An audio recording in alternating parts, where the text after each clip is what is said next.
네, 반갑습니다. 예, 오늘도 이제 즐거운 일요일 오전 화창한 날씨에 와주셔서 감사합니다. 오늘도 어차피 저 좋자고 놀자고 하는 것이기 때문에 그렇게 하고 끝나고 같이 맛있는 점심을 먹고 제가 삽니다. 제가 맛있는 먹고 집에 돌아가시면 되겠습니다. 그 마키아벨리 같은 경우는 우리나라에 매니아가 많아요.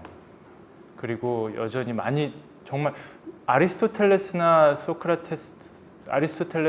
아니면 플라톤 이런 거는 오히려 좀 덜 읽는 것 같고 좀 난해하기도 하고, 근데 마키아벨리 같은 경우는 상당히 많이 읽습니다. 그래가지고 윤범기 기자님께서도 이분에 상당히 조예가 깊고, 사실 제가 여기서 명함 내밀 게 아니에요. 명함 내밀 게 아닌데 제가 할 거는 이제 다만 제가 나름대로 한번 연구를 해보고 제가 나름대로 한번 읽어보고 이거에 대해서 제가 한번 곱씹어서 책 안 읽어도 대충 읽은 척 할 수 있게끔 제가 한번 좋잖아요, 고등학생. 그래가지고 제가 한번 이렇게 한번 브리핑을 한번 해보고 싶다는 생각이 들었습니다. 근데 브리핑도 제가 유튜브 좀 찾아봤는데 브리핑들이 잘 시원찮아. 저는 오늘 좀 꼼꼼하게 브리핑을 좀 해볼게요. 그렇게 되면은 대충 우리나라의 학계나 이런 논의에서 크게 벗어나지 않는다, 어디 가서 아는 척 할 수 있다라는 점에 있어서 좀 나름대로 의미가 있을 거라고 생각하고 있습니다. 한마디로, 그리고 또 저는 비전문가이기 때문에 틀려도 할 말 없다라는 그렇죠? 어차피 돈 안 내셨잖아요, 그렇죠? 네. 그래서 제가 플라톤, 아리스토텔레스 이렇게 제가 강의를 할 때는 아래 이제 부제를 정했을 때 플라톤 같은 경우는 플라톤의 소크라테스의 생각, 플라톤의 생각 해놓고 정의, 그 다음에 아리스토텔레스 같은 경우는 행복. 왜냐면 그들이 생각하는 주제가 거기서 출발하는 것 같아요. 제가 꼼꼼하게 읽어보니까. 마키아벨리는 뭐라고 적으면 좋을까라고 했는데 제가 생각할 적에 국가, 그 다음에 통치자, 그 다음에 생존이 아닐까라는 생각이 들었어요. 왜냐하면 그리스 철학과 그다음에 중세 철학, 또 특히 정치 철학 관련해가지고 우리가 쭉 원 계보에서 마키아벨리가 상당히 벗어난다. 그리고 이 악의화신이다. 이 도덕과 비도덕을 얘기한다. 비도덕을 얘기하고 아주 나쁜 놈이다라는 그런 강한 스테레오타입이 딱 있거든요. 근데 제가 그런 스테레오타입이 왜 생겼을까라고 생각을 해보면 그 정치를 바라보는 또는 정치 철학을 바라보는 또는 현상을 바라봄에 있어서 목적이 다른 것 같아요. 그래서 정의나 행복이 아니라 마키아벨리 같은 경우도 어떤 생존을 얘기하는 것이 아닐까라는 생각이 들었었어요. 그래가지고 이렇게 부제를 정해봤다는 겁니다. 일반적으로 이 그림은 이제 마키아벨리의 그 초상 같은 경우는 좀 그 유명한 요 초상이 하나 있고, 그 다음에 이거 같은 경우는 이탈리아 플로렌스의 우피지 갤러리라는 곳에 서 있는 조각상이라고 합니다. 먼저 마키아벨리와 마키아벨리즘이라는 제목을 뽑았는데요. 우리나라에서는 이제 저희 마키아벨리라는 이름을 처음 들어봤던 거는 대학교 때였던 것 같아요. 고등학교 때는 고전 공부를 잘 안 해서. 그때 이제 역사 한국 현대사 시간에 읽었던 책 중에 박정희에 대한 조그만 소논문을 하나 읽었었는데, 그때 저자가 박정희 전 대통령을 이게 마키아벨리안이다 라고 소개를 했어요. 마키아벨리안이다. 그때 이렇게 딱 드는 느낌은 마키아벨리에 대해서 그렇게 별달리 정의가 없었기 때문에 전반적인 느낌은 어떤 느낌이냐면 이게 상당히 권력 추구를 위해서 수단과 방법을 가리지 않는 어떤 그런 약간 이제 그런 모습, 권력 지향적인 인간의 모습, 공동체의 번영이라든가 공동체의 어떤 행복이라든가 이런 건 별로 인권이라든가 이런 건 생각하지 않고 어떤 권모술수에 능한 이런 거는 그런 느낌, 부정적인 느낌이 강했었어요. 근데 실제로 우리나라에서는 마키아벨리 하기는 마키아벨리즘이라는 말이 항상 따라오는데 그런 느낌으로 있거든요.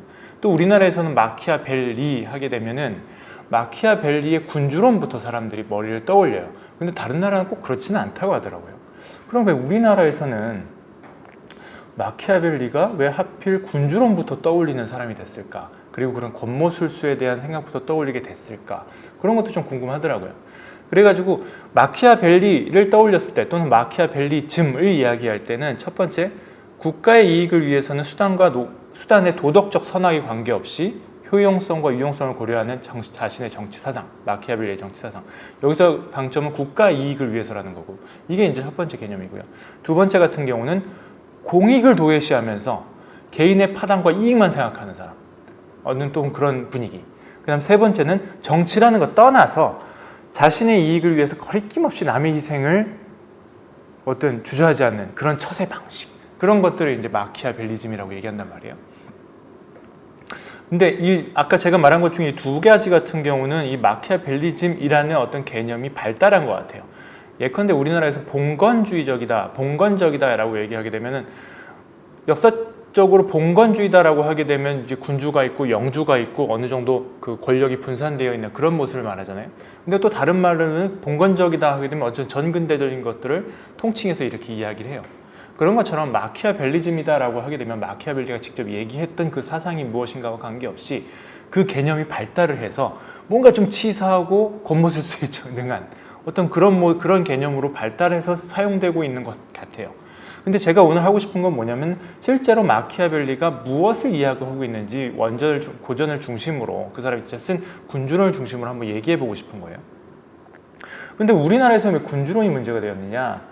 그 우리나라에서 김경희 교수 같은 경우가 마키아벨리의 이제 3세대 내지 2.5세대의 최고 선두주자인 것처럼 저는 보이더라고요.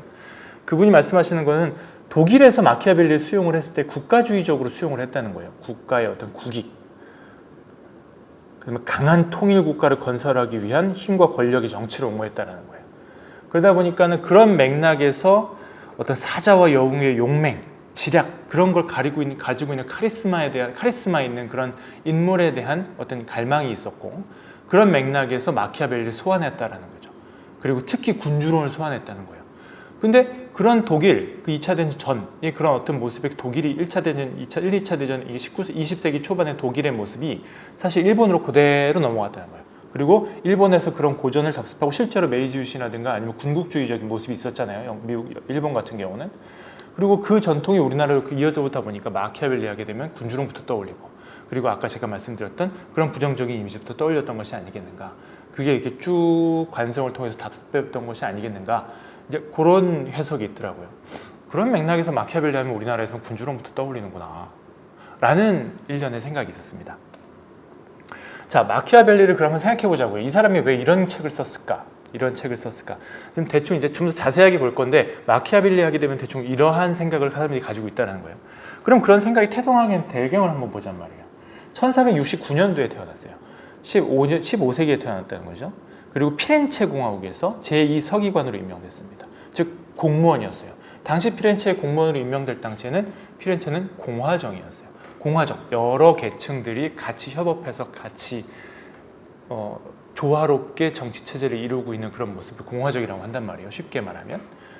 그런데 그리고 피렌체는 또 프랑스의 우호적이었고요. 그리고 그렇게 일하면서 무슨 일도 했었냐면 외교관으로도 활동을 해요. 외교관으로 활동을 하면서 당시에 이게 피렌체 그 이탈리아의 지도인데 크게 보면 맨 아래 나폴리 왕국이 있고 그 다음에 교황령이 있고 그 위로 시에나 공화국이 있고 피렌체 공화국이 있고 그 위로 밀라노 공국 그 다음에 베네치아 공국 하나 둘 셋 넷 다섯 개 요 5개 나라가 이탈리아를 통일시키지 않고 딱 크게 먹고 있었다 이 얘기입니다.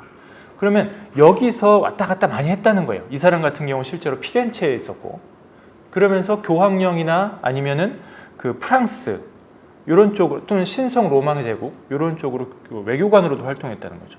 그래서 그때 본 사람들이 누구냐면 이제 좀 이따 얘기할 텐데 교황령에서 체사레 보르사라는 또 어떤 사람이 있었는데 그 사람도 한번 보고 그다음 교황 중에서도 또 율리우스 2세와도 교류를 하고 또 이런 사람들을 보면서 나름대로의 어떤 실무 감각을 깨친 거예요.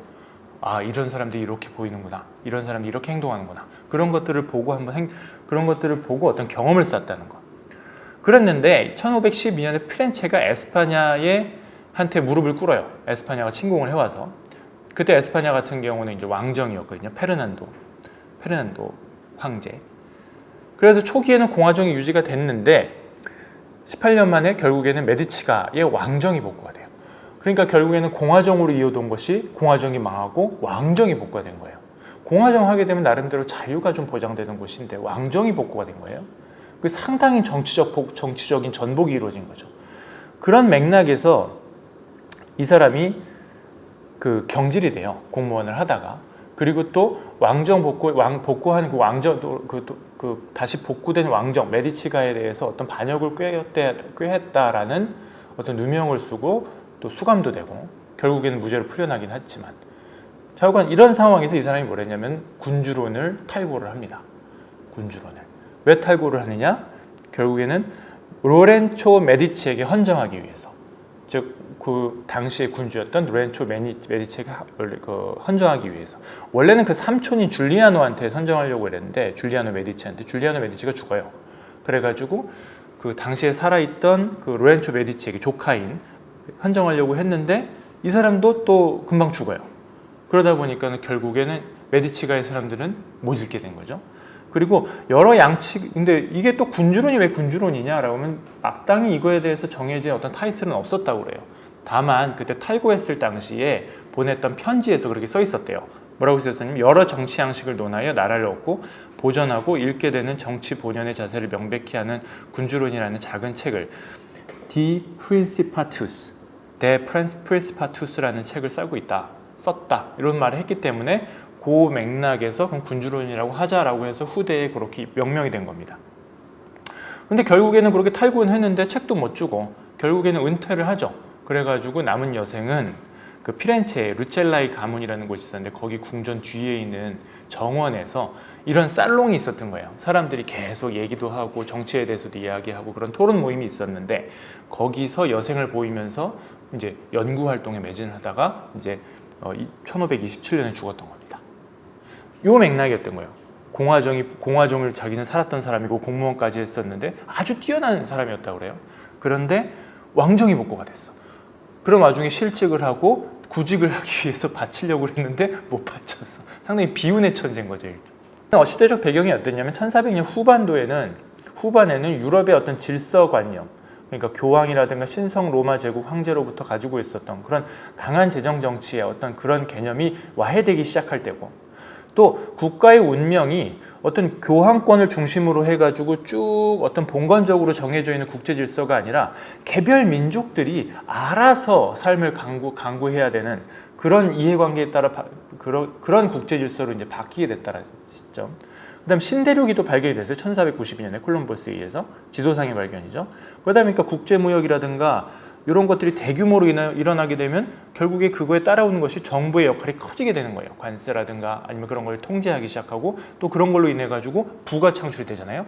그러다 보니까 자연스럽게 또 신흥 부르주아, 자본가들이 생겨나기 시작하는 거예요. 아주 막 그 당시에 그 서유럽 분위기는 막 이제 부글부글 끓기 시작하는 상태고 확 바뀔 때고 그런 상황인 거예요.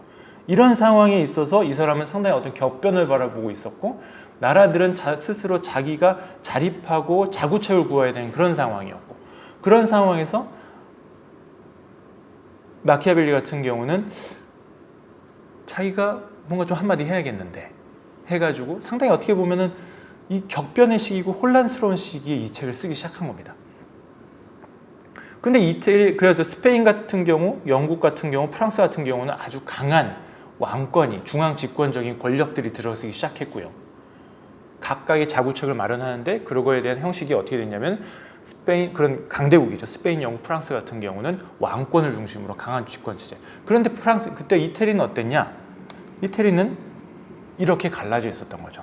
그리고 하나로 통일되지 못하고 그 5개의 도시국가, 교회, 그러니까 교황령, 나폴리, 베네치아, 밀라노, 피렌체 이런 걸 나눠져 있었고, 또 주변에 스페인, 영국, 프랑스 이런 쪽에서 계속 침공을 해오기 시작하는 거고, 침공했다가 물러가고 침공했다 물러가고, 이게 보면은 반도 국가잖아요. 어떻게 보면 우리나라랑 좀 비슷해요. 그리고 주변에 강대국으로 좀 이렇게 했다는 거, 그 다음에 분단돼 있다라는 거, 이런 면에 있어서 상당히 좀 동병상련을 느끼기도 하는 그런 느낌이 들어요.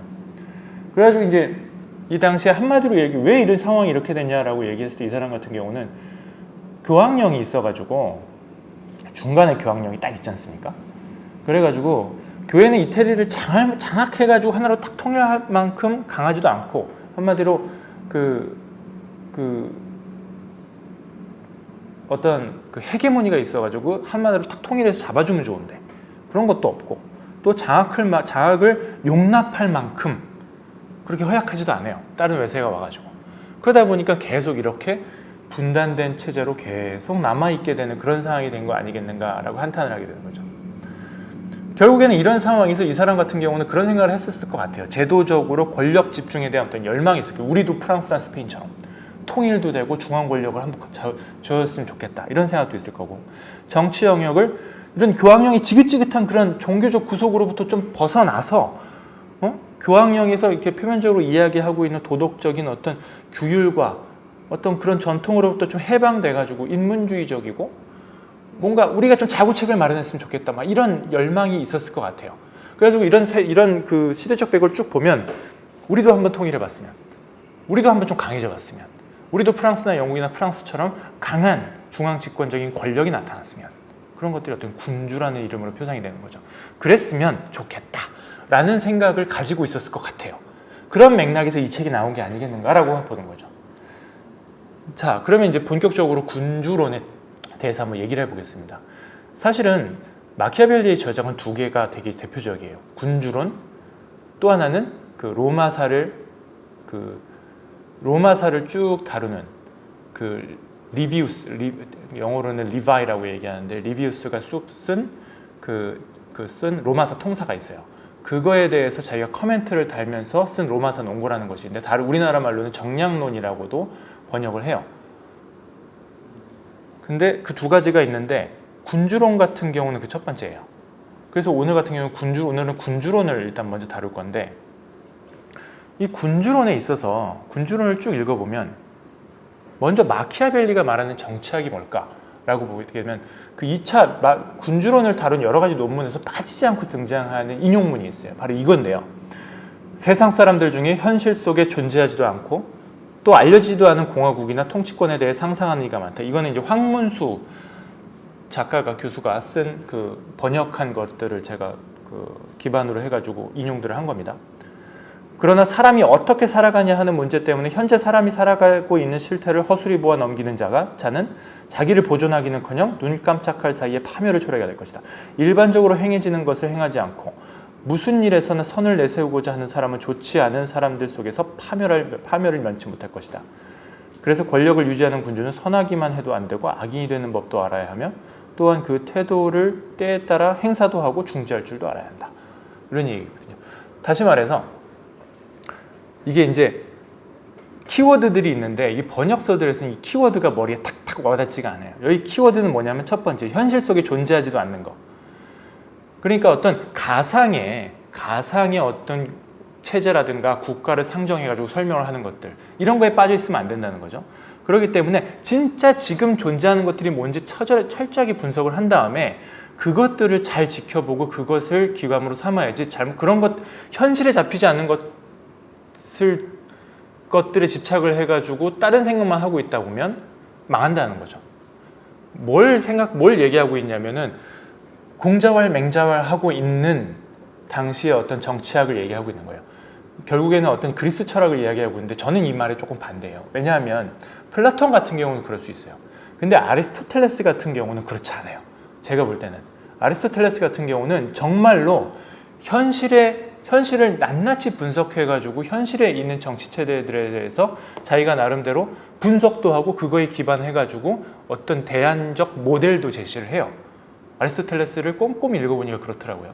그래가지고 이게 유명한 건데 플라톤 같은 경우는 이렇게 하늘 가리키고 있고 아리스토텔레스는 오른쪽에 있는 사람인데 땅을 딱 가리키고 있단 말입니다. 철저하게 귀납적이고 경험적인 것에 분석을 해가지고 판단을 해보자 해가지고 나름대로 논문을 냈어요. 분석적인. 근데 그런 맥락에 있어서 마키아벨리가 가지고 있는 취하고 있는 태도와 이게 일맥상통해요. 그런 맥락에서 권력을 유지하려면 선하기만 해도 안 되고 악인이 되는 법도 알아야 된다. 여기서 선하다라는 말은 그때까지 전통적으로 내려오는 어떤 선한 기준들을 말하는 거예요. 그리스적 전통, 그 다음에 중세적 전통, 사랑, 소망, 이런 것들, 덕성, 이런 것들 볼 필요 없이 현실적으로 생각해야 된다는 거예요. 이게 이제 마키아벨리가 말하고 있는 정치학이라는 표현 쓰지 않지만 마키아벨리가 취하고 있는 어떤 분석의 태도예요. 그래가지고 그러면 그 목적이 뭐냐? 그럼 그런 태도를 통해서 뭘 봐야 되느냐라고 했을 때 이런 얘기를 해요. 군주는 세심하게 주의해서 자기 나라를 빼앗기는 수치스러운 악덕의 오명만은 피해야 할 것이고 가능하면 나라를 빼앗기는 일과는 무관한 오명이라도 하더라도 이를 피해야 한다. 후자의 경우 불가능하다면 너무 신경 쓰지 말고 되는 대로 내버려둬도 좋다. 군주는 오로지 전쟁에 이기고 나라를 유지하는 일이 제일이다. 군주는 전투, 군사조직, 훈련 이외에 어떤 목적도 배려도 직무도 가져서는 안 된다. 이것은 통치자에 속하는 유일한 의무이다. 이런 맥락에 있어서 마키아벨리 같은 경우는 어떻게 하면 나라를 빼앗기지 않을 것인가 라는 부분에 그리고 또 어떻게 하면 나라를 빼앗기지 당시 이 시대적 배경에서 봤을 때 나라를 빼앗기는 건 전쟁을 통해서 빼앗기는 것들이거든요. 그럼 어떻게 하면 전쟁에서 이길 것인가? 이런 고민을 제일 처음에 시작을 해요. 이런 고민에서 이 사람의 모든 분석이 출발을 하는구나 라는 생각이 들어요. 그런 생각도 그럴 만도 하죠. 외교관 생활을 오래 하면서 여러 가지를 보았고 나라가 망하는 것들을 보았으니까. 그러면 마키아벨리가 가지고 있는 정치학은 상당히 분석적이고 경험적이고 그리고 귀납적이에요. 그리고 그런 맥락에서 뭘 바라보기 시작하냐면 뭐에 어떤 초점을 맞추고 보냐면 나라가 어떻게 하면 망하지 않을 것인가. 그 고민들을 한단 말입니다. 그래가지고 이 부분에 있어서는 뭔가 좀 달라요. 예를 들어서 플라톤 같은 경우는 국가론이나 아니면 다른 저작에서 정의에 대해서 얘기를 하거든요. 그 다음에 아리스토텔레스 같은 경우는 행복에 대해서 얘기해요. 어떻게 하면 행복한 정치 공동체가 만들어질 것인가. 그런 맥락에서 어떻게 정치 공동체가 구성이 되어야지만 국가가 제대로 될 것인가. 요 고민을 하거든요. 근데 마키아벨리 같은 경우는 어떤 그런 이상과 목적에 대해서 어떤 그런 이상적인 국가가 나아가야 할 비전에 대해서 생각한다기보다는 어떻게 당장 안 죽을 것인가. 어떻게 당장 생존할 것인가. 그러기 위해서는 어떻게 국가를 꾸려나가야 하는가. 이거에 대한 고민에 초점이 맞춰지는 것 같아요. 그래서 저는 마키아벨리가 기존에 있었던 어떤 도덕률에 대한 정치적 윤리성, 윤리적 정치에 대한 그런 것에 반기를 들었다라고 딱 단정할 수도 없는 것 같습니다. 왜냐하면 초점이 달라요. 관심사가 다른 거예요. 그렇기 때문에 마키아벨리의 정치 철학은 결국에는 어떤 그런 다른 초점에서 생각했던 것이 아니라 자신이 처해 있던 그런 시적 배경에서. 그럼 조금 더 들어가 볼게요. 조금 더 들어가 봐서 그러면은 그런 생존, 국가의 생존, 정치 공동체의 생존을 이야기하면서 그럼 정치학적 관심이 진짜 뭐였느냐. 당시까지 내려오던 그러니까는 고대 그리스 철학, 고대 그리스, 그 다음에 중세 시대 요 시기를 관통해서 있었던 정치 체계의 분류는 실질적으로 아리스토텔레스가 만들어 놓은 것에서 벗어나지 않았어요.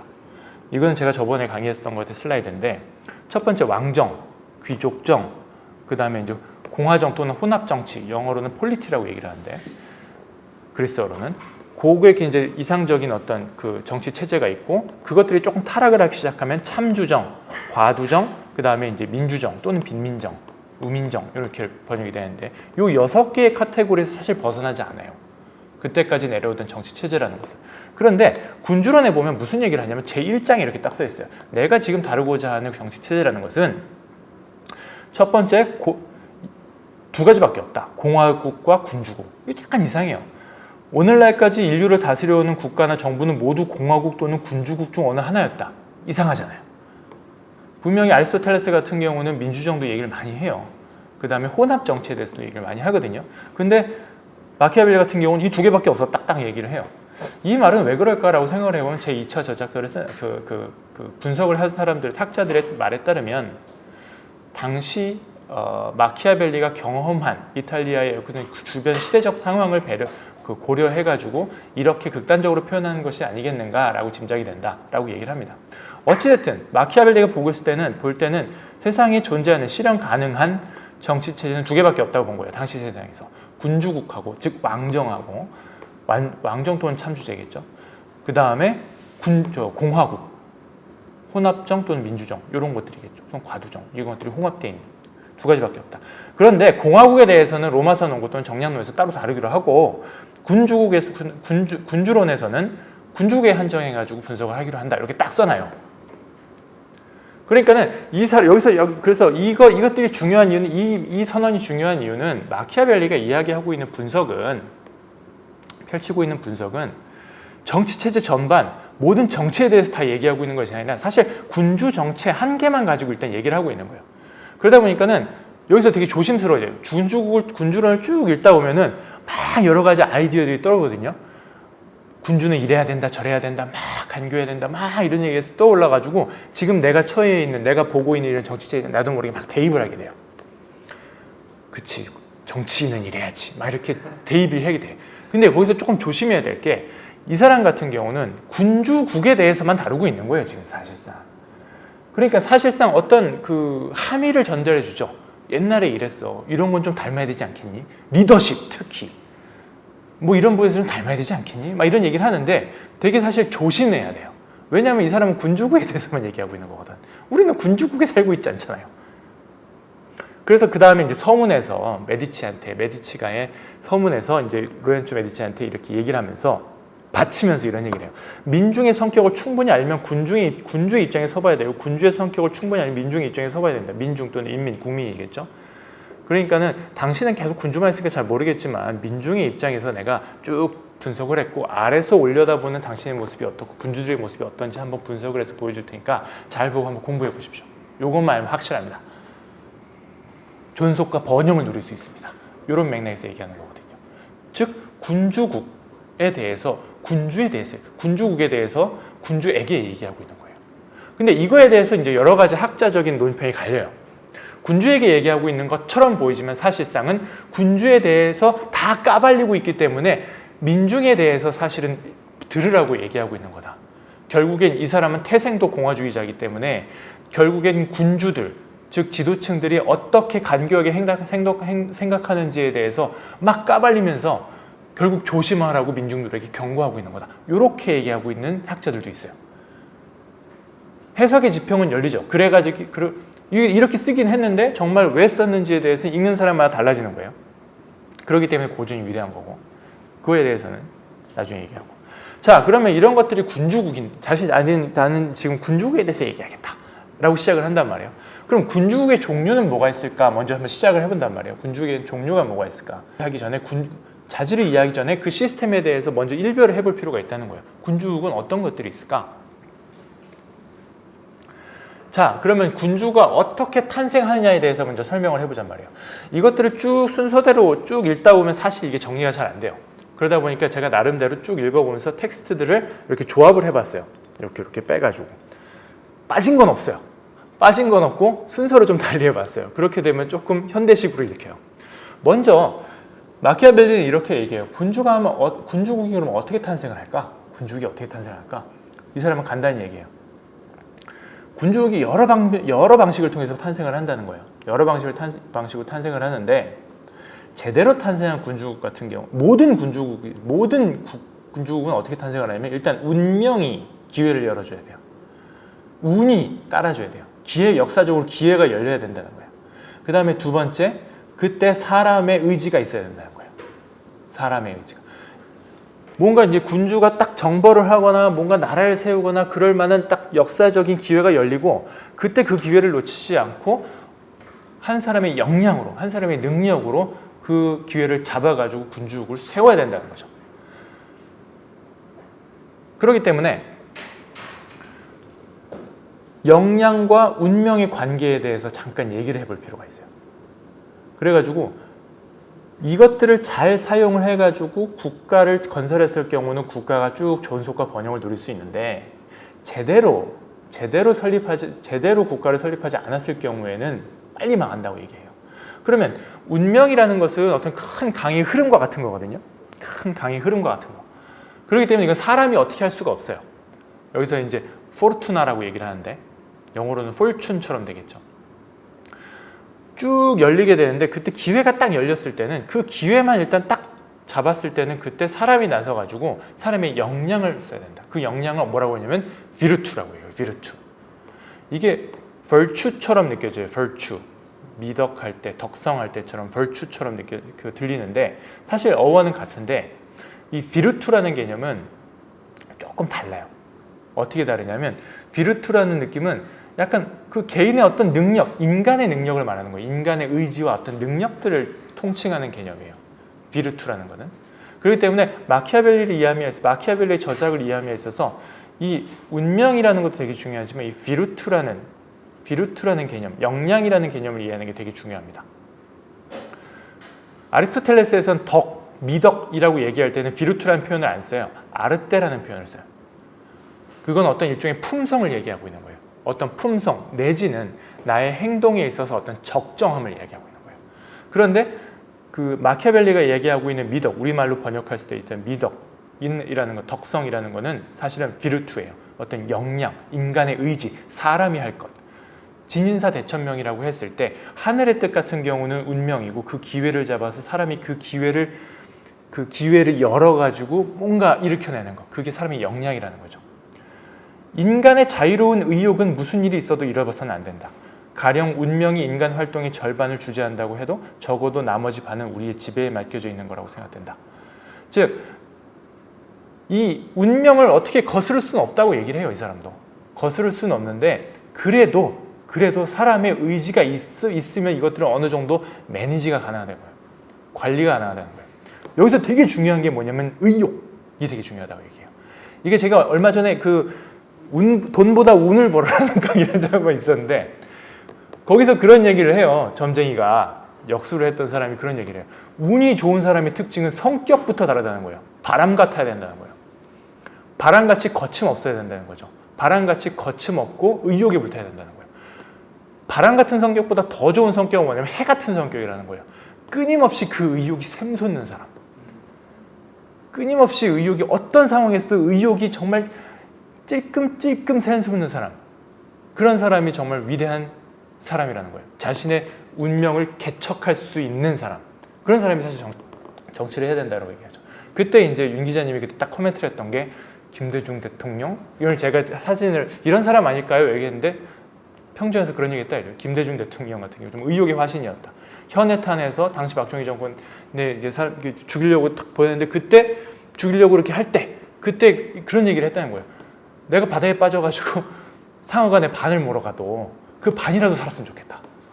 어떤 그런 의욕을 말한다는 거죠. 이걸 보니까 그 생각이 나더라고요. 그런 사람이 운이 좋다는 거예요, 사실상. 근데 약간 거기서는 어떤 운이 전체적으로 좋아지려면 그렇게 된다고 얘기했는데 마키아벨리는 말하는 거는 뭐냐면은 운명이라는 거는 이거는 사실 컨트롤이 안 되는데 그래도 사람이 어찌해 볼 바가 있다. 그 어찌해 볼 바는 사람이 운명, 의욕을 어떤 챙겨야 된다는 거예요. 그런 맥락에서. 그런데 이제 이런 얘기를 해요. 그래가지고 이제 성공한 사람 같은 경우 어떤 사람이면 시대와 상황의 변화와 함께 자기가 나아갈 길을 일치시킨 사람. 운명이 흐르는 걸 딱 봐가지고 자기가 그 운명에 맞게 자신의 의욕을 불태우는 거예요. 자신의 의지, 자신의 그 비르투를. 그러니까 혼자 해서는 안 되는 거예요. 운명의 길을 타야 된다는 거야. 운명을 볼 줄 아는 사람이 되는. 운명이라는 건 어떤 큰 운의 흐름을 말하는 거예요. 여기서 자세히 얘기 못해요, 이 사람도. 어떤 큰 운명이 있다는 거예요. 어찌해 볼 수 없다는. 제가 얼마 전에 강의했던 거기서도 그런 얘기가 나와요. 운이 진짜 나쁜 사람도 있다는 거예요. 근데 사람들이 운이 정말 나쁜 사람은 또 드물다는 거예요. 너무 나빠가지고 어찌해 볼 바가 도저히 없는 사람 같은 경우는 사실 아예 태어나지 않을 수도 있다. 아예 태어나지 않는 경우가 있다.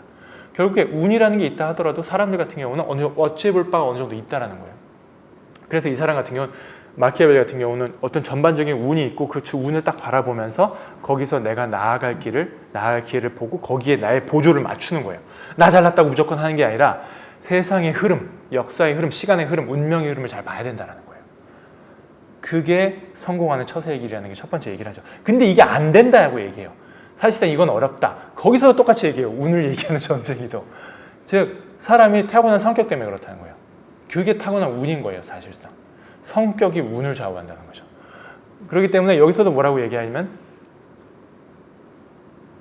운명은 변화하는 건데 인간은 성질대로 기울기 쉽고 거기서 헤어나기는 어렵기 때문이다. 생긴 대로 살다 간다는 거예요, 사람들이 대체로. 그렇기 때문에 운명을 개척하기 어렵다는 거예요. 성격을 바꾸는 게 진짜 어렵다는 거예요. 그 운을 벌기 위해서 어떻게 매니지를 할 것인가. 그 사람들 무슨 얘기냐면 성격 개조하라고 얘기하거든요. 성격을 개조하면 운이 바뀐다. 근데 이 사람들 얘기해요. 그렇게 하면 되는데 그렇게 안 된다는 거예요. 자기가 인간들을 보았을 때 인간 군상들은 대부분 타고난 대로 살다 죽는다는 거예요. 이 악물고 자기의 성격과 생활 태도를 바꾼 사람 같은 경우 운을 개척할 수 있다고 얘기해요. 그런데 안 된다는 거예요. 신중하기보다는 그렇기 때문에 이런 맥락에 있어서는 그런 성격이 되게 중요한 거예요. 그런 성격조차 고칠 수 있는 그런 성격의 소유자. 그래서 이 사람 같은 경우는 운명을 여성에 비유해요. 운명을 마키아벨리 같은 경우 운명을 여성이 비유해가지고 그럼 이 운명을 어떻게 이 운명의 파고를 어떻게 넘을 것이냐라고 했을 때 의욕에 활활 불타야 된다는 거예요. 신중하기보다는 과단성 있는 표현이 낫다. 운명은 여신이기 때문에 상당히 좀 차별적인 발언이긴 한데 여성이기 때문에 아주 거칠게 다뤄야 된다는 거예요. 아주 터프해야 된다는 거죠. 터프하게 다루면서 그 운명의 여신을 길을 들여야 된다고 얘기해요. 그래야 자기가 그만큼 반이나마 갖고 있는 어떤 그 의지의 영역을 불태울 수 있다. 이제 이렇게 얘기하는 겁니다. 이게 운명과 역량을 보고 있는 가장 기본적인 원칙이에요. 마키아벨리가 바라보고 있는. 자, 여기서 중요한 건 뭐죠? 비르투. 그 사람의 역량이 무엇이냐? 역량이 무엇이냐? 그러면 군주국의 종류를 한번 보자는 거예요. 이 사람은 군주국에 대해서 얘기할 거니까 세습 군주국이라는 거 있다는 거예요. 세습, 물려받은 거. 이건 되게 쉽다고 얘기해요. 왜냐하면 이미 다 제도적으로 세팅이 돼 있어요. 제도적으로 세팅이 돼 있기 때문에 백성들, 그 민중들, 그리고 그 자신들의 어떤 그 권력기관에 있는 권력을 누리고 있는 귀족들 다 어느 정도 질서가 세팅이 돼 있어요. 그렇기 때문에 자기가 상식 밖의 비행을 범하지 않는 이상 그들로부터 미움을 받을 이유가 없어요. 그렇기 때문에 잘 유지만 하면 나중에 이 사람들의 호감을 계속 유지를 할 수 있고 계속 생존할 수 있다. 그리고 번영도 누릴 수 있다라고 얘기를 해요. 세습군주국이 제일 쉽다. 이거랑 또 비슷한 걸 뭐 나중에 무슨 얘기를 하면 종교적 군주국, 즉 기독교적 군주국을 얘기를 해요. 그쪽에서도 하느님의 뜻에 따라서 딱 하느님의 뜻에 따라라는 명목하에 이미 만들어져 있는 제도와 전통이 정확하게 만들어져 있다는 거죠. 그렇기 때문에 여기에 따라서 계속 그냥 지내면 된다는 거예요. 이거는 받아서 그런 경우도 이런 거가 마찬가지로 되게 쉽다고 얘기해요. 이렇게 물려받고 전통이 확고해가지고 그냥 이렇게 가는 경우, 이런 거 같은 경우는 크게 사고치지 않는 이상 잘 간다라고 얘기를 합니다. 그럼 이제 문제가 되는 게 뭐냐면 복합형 군주국. 그러니까는 다른 나라를 침공해가지고 병합을 시킨 경우나 아니면 새로 만들었을 때가 문제가 된다는 경우예요. 그래가지고 복합형 군주국에 대해서 이제 무슨 얘기를 하냐면 수족처럼 병합된 새로운 군주국일 경우에 어떻게 되느냐? 침략해가지고 다른 나라를 병합했을 경우에 문제가 된다는 경우. 근데 여기서 두 가지로 나와요. 하나는 언어, 풍습, 제도가 같을 경우, 이건 쉽다고 얘기해요. 쭉 내려오던 권력층들을 그냥 싹을 딱 잘라버리고 권력층만 탁 갈아 낀 다음에 별다른 풍습이나 제도를 안 바꾸고 민중들이 그냥 살게 놔두면 별다른 문제 없이 잘 간다는 거예요. 근데 문제가 되는 경우는 뭐냐면은 풍습, 제도, 언어 이런 것이 다 이질적일 경우에 이 경우에 이제 문제가 발생한다는 거죠. 단순히 통치자만 바꾼다고 되는 문제가 아니에요, 그 같은 경우. 그래서 이거에 대해서 해결책을 내릴 때 이런 나라는 좀 어렵다. 자기가 볼 때 이런 나라는 좀 어려운데 이런 나라를 계속 유지를 하려면 그 정복을 한 군주가 가서 살아야 된다. 여기. 가서 살아야 된다. 그것이 어려우면 그 군대를 이렇게 파견을 해가지고 이렇게 어떻게 할 생각하지 말고 아예 이민을 보내라는 거예요. 식민지를 건설하라는 거예요. 아예 이민을 보내가지고 사람들 거기서 이민병을 보내라고 얘기하고 있거든요. 황문수 번역에서는 이민병을 보내가지고 거기서 먹고 자고 하면서 사회의 한 구성원이 되게 한다는 거예요. 사회의 한 구성원이 돼서 자연스럽게 그들로 인해서 통치가 되도록. 그렇죠? 그러면 그 사람들이 어느 사회 일부분에 딱 들어가서 기존에 있던 것들을 탁 내쳐야 될 거 아니에요. 그런 것들은 개의치 말라는 거예요. 왜 개의치 마냐? 그렇게 탁 내쳐져 있는 건 힘없는 농민들이나 아니면 하층 계급이기 때문에 그렇게 탁 내쳐져도 별로 불만을 그때는 그들은 가질지언정 힘이 없어가지고 금방 뿔뿔이 부름 흩어져서 없어질 거라는 거예요. 인권 뭐 이런 거 생각 안 하는 거죠. 이거에 대해서 그 앨런 라이언 같은 경우는 상당히 역겹다고 표현하더라고요. 왜냐하면 뭐 그들의 인권 있다는 생각 안 한다는 거 아니에요. 그러니까 이런 건 되게 역겨워 보이는 거예요. 근데 이 사람 같은 경우는 그래요. 자우관 그렇게 병합했을 경우에는 그게 차선책이다. 일단 가가지고 편입을 시켜가지고 거기서 살게 하면서 거기 있는 것들을 힘없는 계층들을 박살을 내고 뿔뿔이 흩어지게 시키고 그렇게 지내야 된다. 마키아벨리가 가장 두려워하는 건 사실 민중의 봉기예요. 민중의 불만이고. 그렇기 때문에 그런 맥락이 있어서 그렇게 하면 좀 괜찮다. 이렇게 얘기를 합니다. 그리고 풍습이 다른 여러 지역을 이렇게 통치를 해야 될 경우가 있어요. 옛날 로마처럼. 그런 경우에는 약소국가들은 약소국가들 사이에서 이게 맹주가 돼가지고 그 약소국가들의 보호자가 돼야 된다는 거예요. 자, 골목대장이 돼야 된다는 거죠. 대신 먹으면 안 돼. 먹으면 안 되고 이렇게 보호자 노릇을 이렇게 해야 된다. 그래야 제일 두려워하는 상황, 봉기가 안 일어난다는 거예요. 그리고 강력한 국가에 대해서는 어떻게든 국력을 좀 약하게, 찔끔찔끔 약하게 만들어야 된다는 거예요. 이게 이제 복잡하게 이렇게 쭉 해가지고 교조적으로 이것들 공식화시킨다기보다는 좀 의미가 없어 보여요. 딱 한마디로 봤을 때 뭐냐면은 이게 어떤 어떤 물에 이렇게 컵에 차 있는 물처럼 생각을 한다게 되면 균형을 유지한다. 수면의 균형을 유지해서 찰랑찰랑 균형을 가만히 유지해야 되지 어느 하나가 이렇게 확 떠가지고 나를 공격하게끔 못해야 된다는 거죠. 현실주의적인 어떤 외교이론에서 따르면 이게 현실주의 정치이론이거든요. 힘의 균형. 이런 것들을 아주 세심하게 맞춰야 된다는 거예요. 당시 상황에 있어서는 그렇게 풍습이나 언어나 제도가 다를 경우에는 이렇게 파견들 보내고 내가 직접 가서 살고 하면서 소위 단도리를 쳐야 된다는 거예요. 매번 실시간으로다가. 그게 안 되면은 잘못하면 큰일 난다는 거예요. 자, 그 다음에 이제 신생군주국. 신생군주국은 뭐냐? 아예 그냥 새로 만들어지는 거예요.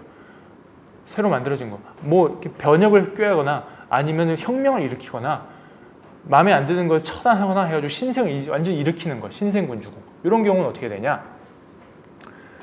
이런 경우에는 아까 얘기했던 것처럼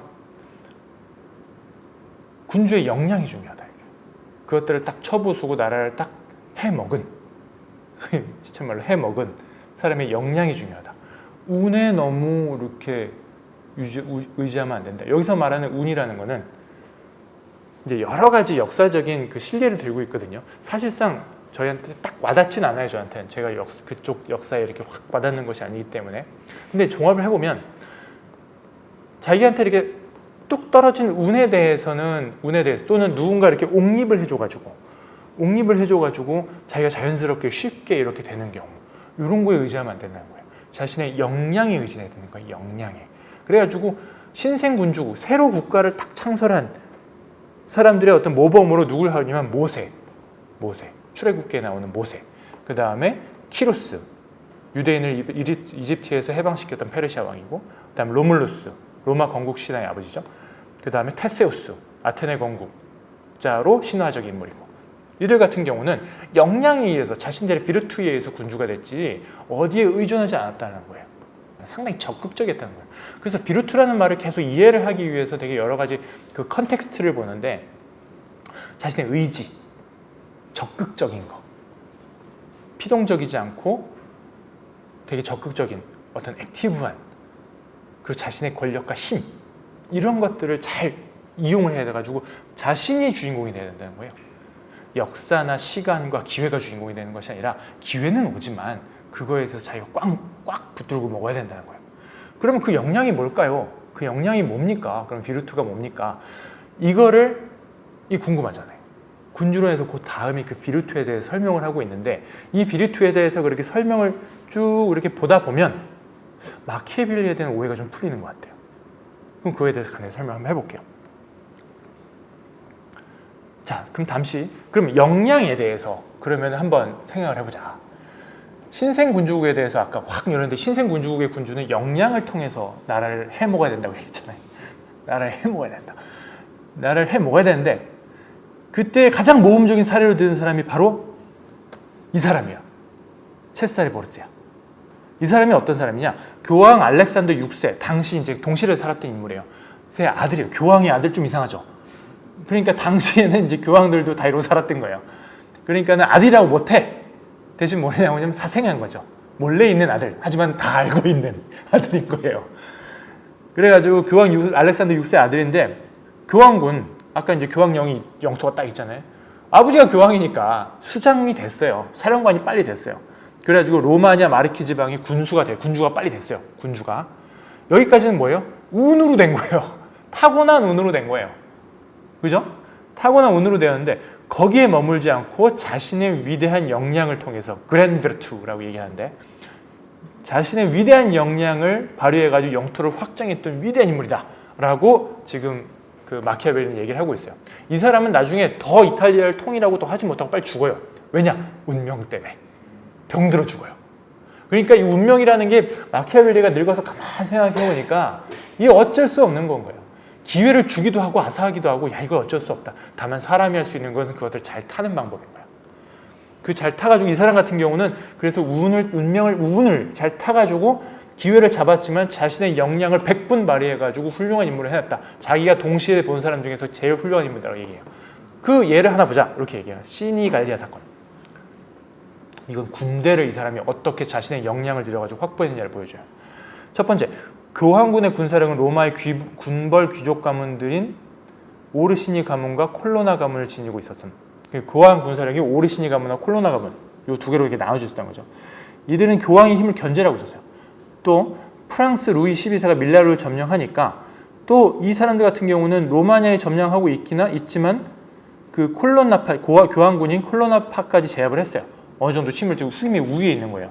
그러니까 막 보니까는 이게 그 밀라노를 점령을 했다고는 했는데 자기 힘으로 된 게 하나도 없는 거예요. 다 남에 의지하고 있는 거예요. 자신의 역량에 의지하는 것이 아니라 자신의 비루티에 의존하고 있는 것이 아니라 그 바깥의 것, 그 포르투나에 의지하고 있는 거예요. 그러니까 이 사람 입장에서는 이걸 명확히 관파한 거예요. 이러다 내가 먹힌다. 오르시니 가문하고 콜로나 가문이 있었는데 오르시니 가문 같은 경우는 화해를 하는 척 해가지고 죽여버려요. 그러니까 어떻게 죽이면 화해를 하는 척하고 잠시 이렇게 방심하게 놔둬요. 그런 상황에서 콜로나 가문을 불러다가 콜로나 가문은 매복을 해서 죽여버려요. 그러니까는 한쪽이 날아갔죠. 그러니까는 오르시니 가문 같은 경우는 나중에 어떻게 하냐면 이제 한쪽이 날아가니까 그때 화해를 제스처를 했었는데 그때 가가지고 그때 나중에 죽여버리는 거예요. 양쪽을 다 죽이려는 게 힘이 드니까 한쪽은 잠깐 화해를 놓고 멈춰놓고 한쪽을 죽인 다음에 나중에 죽이는 거예요. 이게 얼마나 기가 막히냐. 이렇게 마키아벨리 얘기를 하는 거죠. 그다음에 오로코 사건이라는 게 있어요. 로마니아 지방을 점령을 했어요. 근데 딱 가보니까 영주들이 소위 개판을 쳐놓은 거예요. 엄청난 그 시민들에 대한 대중들에 대한 학대가 어마어마했던 거예요. 여기서 묘사를 적나라하게 안 해서 그런데 그 다른 사료들을 보면 너무 그 학대가 심했던 거예요. 즉 대중들이라는 것은 대중들을 어떤 시민이나 백성으로 생각하는 것이 아니라 착취의 대상으로 생각하고 있었던 거예요. 그러니까 이 원성이 어마어마한 거예요. 이런 상황에서 그럼 어떻게 되겠느냐라고 생각했을 때 이 사람 같은 경우 어떻게 했냐면 그 네미오 데 오로코라는 진짜 더 잔인한 인물을 보내요. 그래가지고 싹 평정을 시켜요. 싹 죽여버리는 거죠. 그러니까 막 신났죠. 민중들 같은 경우 신났는데 너무 잔인하니까 두려운 거예요. 또 이 사람이 정말 두려워질 만큼 이 사람이 잔인함을 바로 그 타이밍에 그래? 하면서 뭘 만드냐면은 재판소를 만들어요. 법원을 만들어요. 그전에는 정말로 그냥 원임 재판으로 싹 영주들을 죽여버렸는데 그 다음에 이제 재판소를 딱 만들고 제도를 통해 가지고 불만을 접수하기 시작해요.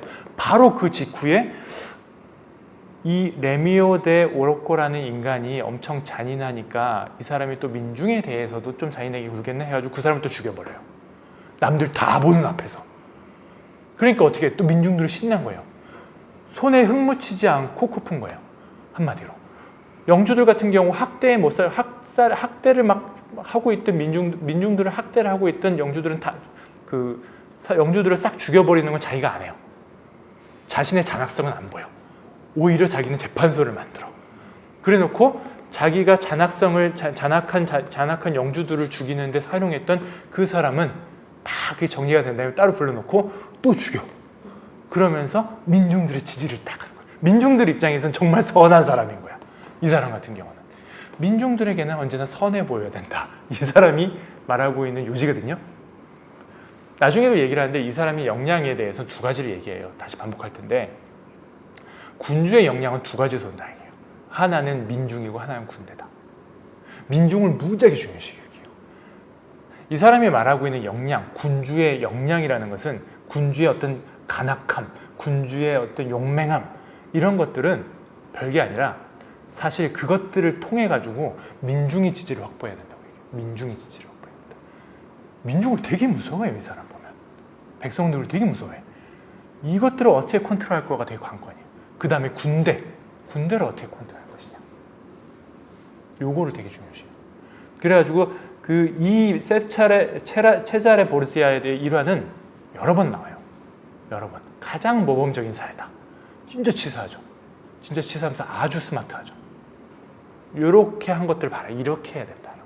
이게 역량이다. 이런 게 역량이다. 이렇게 하나를 딱 보여주고 나서 평가를 하죠. 적에겐 동등히 효과적으로 했다.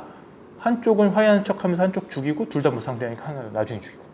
그 다음에 동맹도 하나 했죠. 동맹. 그 다음에 정복, 인민들로부터 충성과 공포심도 확보하고 군대로부터 복종과 존경도 확보하고 해를 가하는 자들을 무력화하기도 하고 낡은 제도를 개혁하기도 해요. 아까 그 재판소. 엄격하면서도 친절하고 고결하면서 관대한 처세. 불충한 군대를 해체하고 새로운 군대도 조직하고 왕이나 다른 지배자들과 동맹을 맺어서 호의를 베풀게 하거나 피해를 입히는 것들을 주저하게 만들기도 하고. 참 10가지를 들어서 평가를 해요. 이 사람 봐라. 이래야 된다. 근데 병들어 일찍 죽는 거예요. 야, 운명을 거스를 수는 없구나. 하지만 최대한 자신의 타고난 운명에서 이 정도는 해야 된다라고 얘기하는 거죠. 또 군주국 중에는 어떤 군주국이 있냐면 시민형 군주국이 있다는 거예요. 어떤 공화정이었던 나라를 말하는 거죠. 공화정이었던 나라. 피렌체 같은 곳이에요. 자기가 봉사했던 피렌체 같은 곳. 그런 거 같은 경우는 어떻게 했냐면 제일 다루기 어렵다고 얘기해요. 왜냐하면 민중들이 자유에 이미 익숙해 있기 때문에 이 사람들을 앞자기가 무지 어렵다고 그래요. 예를 들어서 뭐 그 투르크 같은 경우 얘기를 하는데 전제 정치를 했었던 것 같은 경우는 복속을 해도 되게 쉽다고 얘기해요. 왜냐하면 우두머리만 탁 바뀌어도 백성들이 이미 따르고 복속하던 종속되고 있던 그 습관이 있기 때문에 다루기가 되게 쉽다는 거예요. 하지만 시민형 군주국이라고 표현을 했는데 시민사회가 있었던, 그러니까 시민들이 있었던, 민중들이 어느 정도 권력을 할 수 있던 공화정 같은 곳에서는 정치제를 군주국으로 바꾸기 전환하기가 상당히 어렵다고 그래요. 이 야생마들인 거예요. 다 다루기가 어려운 시민들인 거예요. 다. 그래서 여기서 다시 얘기해요. 시민들이 진짜 무섭다. 이 민중들의 지지를 잘 확보하는 게 관건이다. 이렇게 얘기해요. 군주가 민중을 적대시할 경우에 생기는 최악의 사태는 민중으로부터 버림받는 일이다. 큰일 난다는 거예요. 이렇게 되면. 귀족의 후원으로 군주가 된 자도 민심을 잡도록 힘을 기울여야 한다. 이런 식으로. 그러니까는 군주국의 형태야 여기까지. 그 다음에 종교적 군주국인데 이거는 세습 군주국과 마찬가지로 쉽다고 했죠. 그렇다 보니까 군주국이라는 거는 다른 나라를 먹어가지고 이렇게 자기의 복속시키셔가지고 이렇게 병합시키든지 아니면 신민이 아니라 일종의 시민들이 살아있었던 그런 국가를 먹던지 둘 중에 하나인데 되게 중요한 것은 뭐냐면 여기서 그 기회를 잡아가지고 자기가 타고난 기회가 됐든 역사적으로 굴러오는 기회가 됐든 기회를 잡아가지고 복속시켜야 되는 게 맞는데 거기서 정말 중요한 것이 비루트다. 그래서 군주의 역량이 정말 중요하다. 근데 그 역량의 핵심에는 첫 번째 군대가 되게 중요하다. 두 번째 민중의 지지를 듣는 게 중요하다. 먹은 나라가 민중의 기반이 돼서 그 자유를 잊지 못하는 나라든 아니면 그냥 다른 군주국이 또 다른 군주국이었든지 간에 민중의 지지를 확보하는 게 되게 중요하다 라고 얘기를 해요. 민중은 되게 무서워요. 이 사람은. 자, 대충 감이 오죠. 자, 그러면 군중의 비루트가 뭐냐? 또 비루트에 대해서 또 얘기를 하는 민중의 비루트가 뭐냐? 비루트로서의 미덕. 군중의 비루트가 뭐냐? 아까 얘기했잖아요. 군중의 비루트가 이렇게 목적하고 있는 건 아까 얘기했던 것처럼 일종의 어떤 관계예요. 어떤 정치의 다이내믹스를 잘 갖고 나가는 거예요. 역학관계를. 민중으로 버림받으면 큰일 난다. 그죠? 민중으로 버림받으면 큰일 난다. 군대를 꽉 쥐고 있어야 한다. 이게 어떻게 보면 군주의 비루트, 군주의 역량이 향해 있는 어떤 방향이에요. 이 사람이 얘기하고 있는 것 중에서. 그러면 그런 비루트에 필요한 미덕이 뭘까? 그런 비루트에 필요한 미덕이 뭘까? 아니면 이런 것들을 그런 미덕이 비루트일 수도 있겠죠. 자, 이건 제가 저번에 강의했던 아리스토텔레스적인 도덕적 미덕이에요. 용기, 후함, generosity, 통큼, magnificence, 영어로는. 그 다음 자부심, 온유함, 진실, 상냥함, 겸손, 의분, 우애 이런 것들. 우리가 일반적으로 좋은 품성이라고 얘기하는 것들이에요. 우애 같은 경우는 품성을 떠나서 어떤 다른 사람과의 관계에 있어서 좋은 관계의 덕목이겠죠. 이게 좋은 거예요. 근데 여기서 하나 중요한 건 뭐냐면 사실 이것은 중용의 미덕이에요. 이 사람 같은 경우, 아리스토텔레스 같은 경우는 이런 미덕들을 정의함에 있어서 이게 좋은 거야 라고 탁 정의한 것이 아니라 어느 하나에 치우치지 않는 것이 좋은 것 같아. 그리고 이런 좋음이 쌓이면 그 사람이 결국 행복해지는 것 같아. 국가도 마찬가지인 것 같아. 어느 하나의 치우치우 극단적인 것이 아니라 어떤 적정성을 딱 따져서 그 적정성이 쌓이고 유지되면은 좋은 것 같아. 그리고 행복해지는 것 같아. 그렇게 얘기하고 있거든요. 아리스토텔레스는. 근데 이게 중세 시대를 거쳐오면서 아리스토텔레스가 그런 것들이 좋은 것 같아라고 해서 하나씩 이름을 붙였어요. 두려움이라든가 아니면 무모함 가운데 있는 것들이 용기야. 이런 식으로. 아주 사치스럽거나 또 한편 인색하지 않은 게 어떻게 보면 후함이야. 이런 식으로. 극단으로 치우치지 면서 적정한 개념들 이름을 붙였어요. 근데 중세 시대를 거치면서 특히 교회에 걸려오자면서 이렇게 이름 붙인 것들이 교조화된 것 같아요. 교조화. 즉 굳어진 거야. 딱. 이게 진짜 중요한 거야. 용기 진짜 중요하지. 후함 진짜 중요하지. 온유하고 상냥한 거 되게 중요한 겸손 최고지. 이런 식으로. 이게 딱 그 앞뒤 맥락을 고려하지 않고 이것들이 하나로 딱 정해진 것 같아요. 내 생각에. 그러다 보니까 이것들에 대해서 그렇게 교조적으로 굳어진 것처럼 보이는데 제 생각엔 이러한 그 이전 세대에 있었던 고전적인 형태의 전통적인 미덕들에 대해서 그 마키아벨리가 비웃어요. 어떻게 비웃냐? 관우함. 이제 영어로는 리버럴리티라고 번역이 되더라고요. 보니까. 이게 후함이거든요. 아리스토텔레스식으로 말하면 제너러시티예요. 후함. 인색하지 않은 거. 근데 이렇게 얘기해요. 관우함? 너 그게 좋은 거 같지? 근데 그게 좋은 게 아니다. 관우하다고 인정받는 일은 확실히 좋은 일이라고 생각돼. 생각해보면 그렇잖아. 그런데 그 행위가 명망 없는 일반적인 광대함이라면 오히려 해를 입게 돼. 그래서 무슨 얘기를 하냐면 군주가 관우해봐. 군주가 팍팍 써봐. 군주가 너무 그러면 그 팍팍 쓴 거 어디서 나와? 세금에서 나올 거 아니야. 국고에서 나올 거 아니야. 그 국고가 누구 못해? 민중이 못할 거 아니야. 민중에 대한 착취로 해야 된다. 조세에 대한 어떤 세금을 막무가내로 이렇게 걷게 되지 않겠냐. 결국 그렇게 되면 수탈이 온다. 그렇게 되면 나라 망하는 거야. 이렇게 얘기하거든요. 인색한 게 오히려 좋은 거야. 이렇게 얘기해요. 그래서 현명한 군주는 인색하다는 평판에 신경을 쓰지 말아야 된다. miserliness라고 표현을 하는데 영어로 번역이 되는데 그럼 카이사르는 뭐야? 카이사르 같은 경우는 엄청 관대했잖아. 엄청 사치스러웠잖아. 사람들한테 소위 파퓰리스트였잖아. 얘기하는 그에 대해서 뭐냐면 군주가 될 사람은 관우함을 보여줘도 되는데 일단 되고 관우하면 나라 망하는 거야. 이렇게 또 반박을 해요. 그 다음에 또 얘기하는 거 진짜 치사하게 남한테 돈 쓰게 하려면 관우한 게 좋아. 근데 네 돈 쓰면 안 돼. 이렇게 얘기해. 남한테 돈 쓰면 안 돼. 네 돈 쓰면 안 돼. 이제 요거 보면서 자꾸 생각나는 게 뭐냐면은 자꾸 조심해야 되는데 그 유승민 대표가 지난 그래서 그때 이제 홍준표 씨가 무슨 얘기를 했냐면 덕이 없다 합디다 하면서 대부분 이렇게 덕이 없다 합디다라고 이렇게 강하게 비판을 해요. 주변 사람이 덕이 없다 합디다 유승민 대표가 이렇게 얘기를 해요. 그 말이 뭐였냐면 돌려 생각하니까 그 선거운동을 하면서 자기 재산을 안 턴다는 얘기인 거예요. 뭐 그런 신문기사가 나왔어요. 근데 그걸 보면서 그렇지, 이거 보면서 그 생각이 나더라고. 그렇지, 자기 돈 쓰면 안 되지. 그 생각이 들더라고요. 그게 현명한 군주지. 이런 생각이 드는데 아무튼 현대의 예를 여기다 넣으면 안 돼요. 여기 지금 군주국만 얘기하고 있는 거니까. 이런 식으로 고전적인 어떤 미덕을 비웃어요. 그 다음에 또 뭐라고 했냐면 그 백성들한테 사랑받는 것보다 온유하다, 제네러스하다, 이런 젠틀하다 이런 평판 들 생각하지 말고 오히려 잔인하다는 악평이 오히려 낫다 이렇게 얘기해요. 왜? 사랑받는 것보다 두려움의 대상이 되는 편이 훨씬 안전하기 때문에. 안전이라는 말이 되게 중요해요. 안전하다. 그러니까 온유하다고 사랑받는 것이 나쁘다는 얘기 아니에요. 두 가지 중에 선택해야 한다면 잔인하다고 해가지고 경외, 즉 공경도 받지만 두려움도 일으켜놓는 게 오히려 더 낫다라고 얘기해요. 왜냐하면 사람은 원래 사악하기 때문에 단순히 은혜로 맺어진 애정쯤은 자기와 이해관계를 얽히는 기회가 생기면 이해관계가 얽혀가지고 이제 더 이상 사랑하기 그런데 하면 그쯤은 그냥 뒤도 안 돌아보고 기존의 애정관계를 끊어버린다는 거예요. 이게 인간이라는 거예요. 인간에 대한 아주 냉혹한 이해가 있는 거예요. 야, 어떻게 인간이 그래? 인간은 원래 사랑의 존재야. 뭐 이런 걸 떠나서 이 사람 같은 경우는 인간이 원래 그래.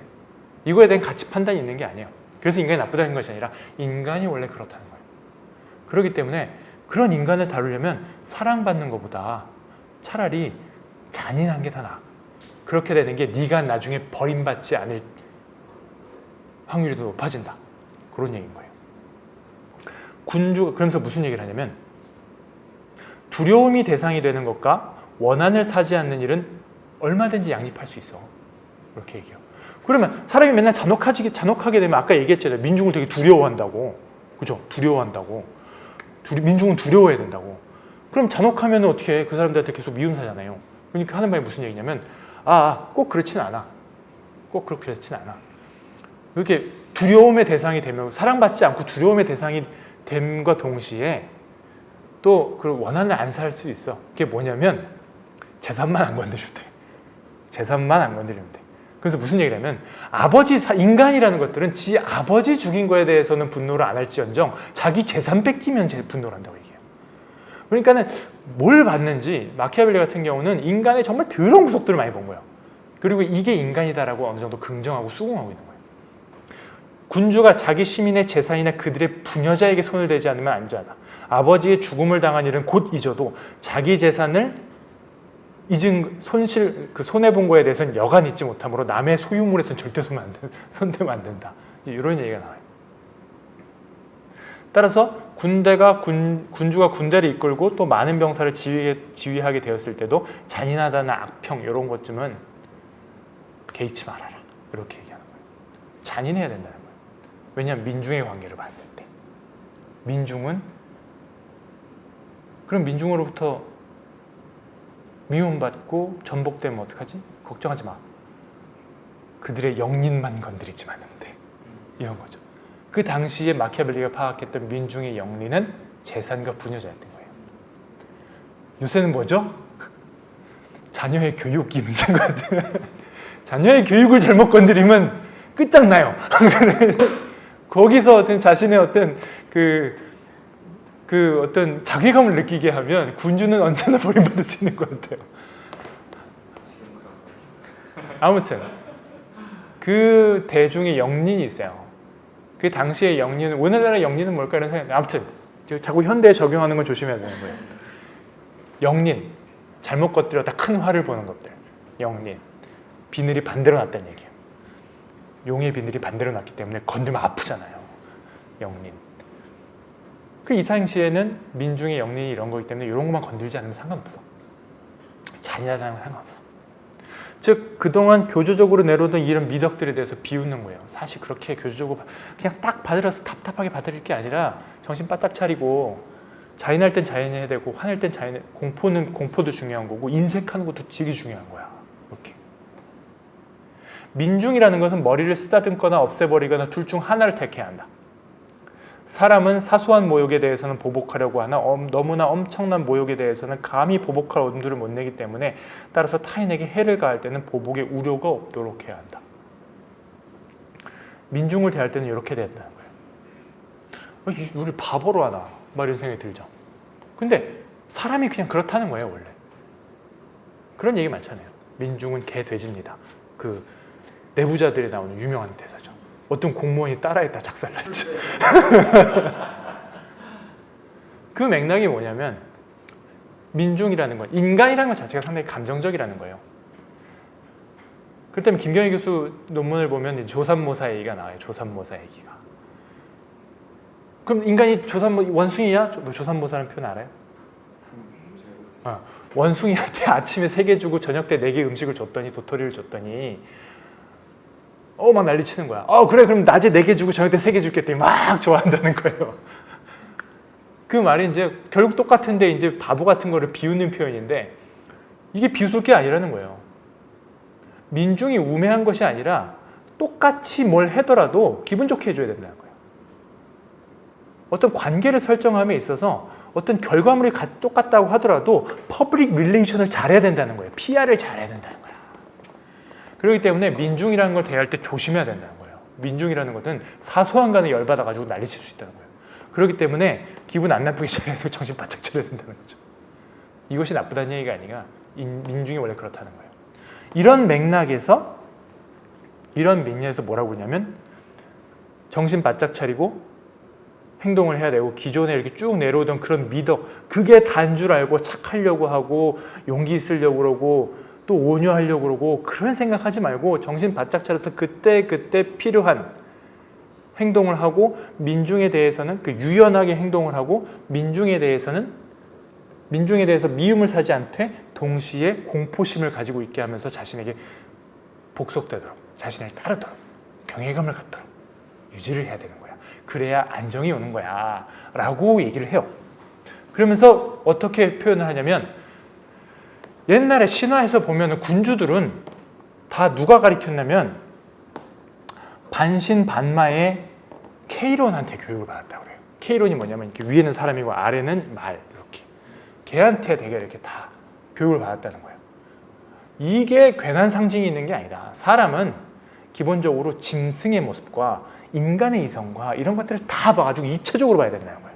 그럼 짐승의 모습은 뭐냐? 짐승의 모습으로 한번 비유를 해볼까? 사람은 여우처럼 간교해야 돼. 그 다음에 동시에 여우는 힘이 없잖아요. 작으니까. 그럼 사자처럼 힘도 세야 돼. 사람의 이성도 있을지 모르겠는데 더 중요한 거는 그 사람의 어떤 짐승적인 본능, 짐승적인 요 간교함과 힘과 이것들을 모두 갖추고 그때 상황에 맞게 유연하게 행동해야 된다는 거예요. 하지만 역량 있게 행동해야 된다는 거죠. 그게 유명한 이제 그 여우와 사자의 성질을 배워야 된다는, 군주는 여우와 사자의 성질을 모두 갖고 있어야 된다는 얘기인 거죠. 여기까지 이렇게 내용들을 이렇게 쭉 보면 지금까지 이제 마키아벨리를 바라보는 여러 가지 스테레오 타입들, 안 좋은 그런 모습들이 이제 왜 나오는지 알게 되겠죠. 아니 그냥 호구로 보는구나 우리를, 이런 느낌인 거예요. 그죠? 호구로 보는구나. 근데 저는 자세히 읽어보면 저는 그런 느낌이 아니라, 원래 민중이라는 건 그래. 공적 영역에서 어떤 똑같은 일을 하더라도 그런 것들을 간파를 하고 그런 거에 맞게 행동을 해야 되는 거예요. 똑같은 말을 해도 동요가 아니게끔, 똑같은 말을 해도 국가와 존속과 번영에 맞게끔 퍼블릭 릴레이션스를 잘해야 된다는 거예요. 퍼블릭 릴레이션스, 어떤 대외적인 선전을 잘해야 된다는 거예요. 대외적으로 한마디라도 아다르고 어가 다른 거야. 이렇게 해줘야 된다고 얘기를 해요. 그런 맥락에서 봤을 때 교조적인 그런 어떤, 아리스토텔레스는 그렇게 얘기하지 않았지만 중세시대를 거치면서 딱 정답처럼 딱 굳어진 것들, 자비심, 신의, 인정, 경건, 이런 거에 내색되지 말고, 그런 것에 포섭되지 말고 유연해야 된다. 특히 신생군주라면 나라를 유지하기 위해서 신의도 버리고 자비도 버리고 인간미도 잃고 반종교적인 행동도 때로는 취해야 한다는 것을 알아두어야 한다. 때로는 그렇게 해야 된다는 것을 알아야 된다. 신의도 버리고 자비도 버리고 인간미도 잃고 반종교적인 행동도 해야 된다는 얘기가 아니죠. 그렇게 할 수도 있어야 된다는 거예요. 왜? 아까도 얘기했죠. 제일 처음에 첫머리에서 군주론의 이름은, 군주론의 목적은 뭐였죠? 어떻게 하면 생존할 것인가 하는 거예요. 어떻게 하면 생존할 것인가. 그리고 군주는 오로지 전쟁에서 이기고 나라를 유지하는 일이 제일이기 때문에, 이런 맥락에서 봤을 때 이게 군주의 미덕이라는 것은 이렇게 유연해야 된다는 거예요. 근데 이렇게 얘기해요. 그래도 조심해야 될 게 있어. 아까 얘기했죠. 그래도 조심해야 될 게 있어. 군주는 경멸을 당하는 일이나 미움을 사는 일을 피해야 한다. 이게 계속 반복이 돼요.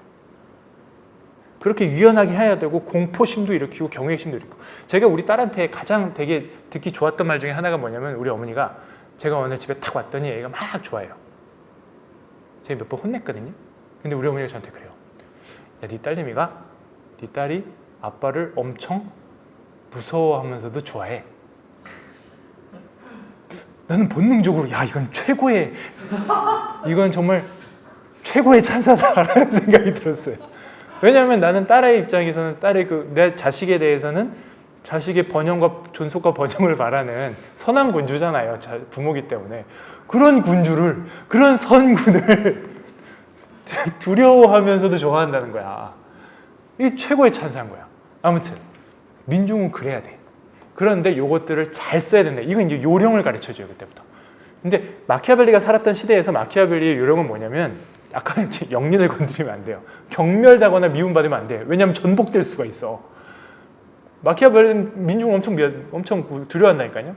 신하의 재산 강탈하거나 부녀 재산 손대면 안 되고 인간이란 재산과 명예만 빼앗자면 그럭저럭 산다. 그러니까 그 둘만 건드리지 않고 그럭저럭 잘 행동하면 된다는 거예요. 또 이런 얘기도 해요. 똑같은 장에서 19장에서 군주가 반란을 모면하는 유효한 대책의 하나는 백성들로부터 미움을 사지 않는 거다. 이게 이제 다 이거 유연하게 그런 걸 행동을 해야 되는데 조심해야 될 건 이런 거다. 그러면서 이제 들어요. 아가토클레스 같은 사람 같은 경우가 있는데 이 사람 같은 경우는 어떻게 했냐면 비천한 신분에서 시라쿠사 사령관이 됐어요. 그 다음에 원로원, 부호 다 몰살해가지고 군주 자리에 올랐어요. 엄청 잔인했거든요. 근데 이 사람 같은 경우는 어떻게 했을 경우에 뭐라고 했냐면 적당히 해서 그래. 엄청 잔인했지? 적당히 해서 그래. 그러면서 무슨 얘기를 하냐면 나라를 빼앗을 경우 나라고 했네. 나라를 빼앗을 경우에 전복자는 잔혹한 행위를 여러 차례 행하면 안 되고 한 방에 딱. 제가 그렇게 했거든요. 평소 때 잘해주다가 혼낼 때 한 번에 빡! 그죠? 한 번에 정신이 바짝 들게 엄청 무섭게. 네. 무섭게 하고 그 다음에 은혜는 찔끔찔끔 계속 오래 음미하도록.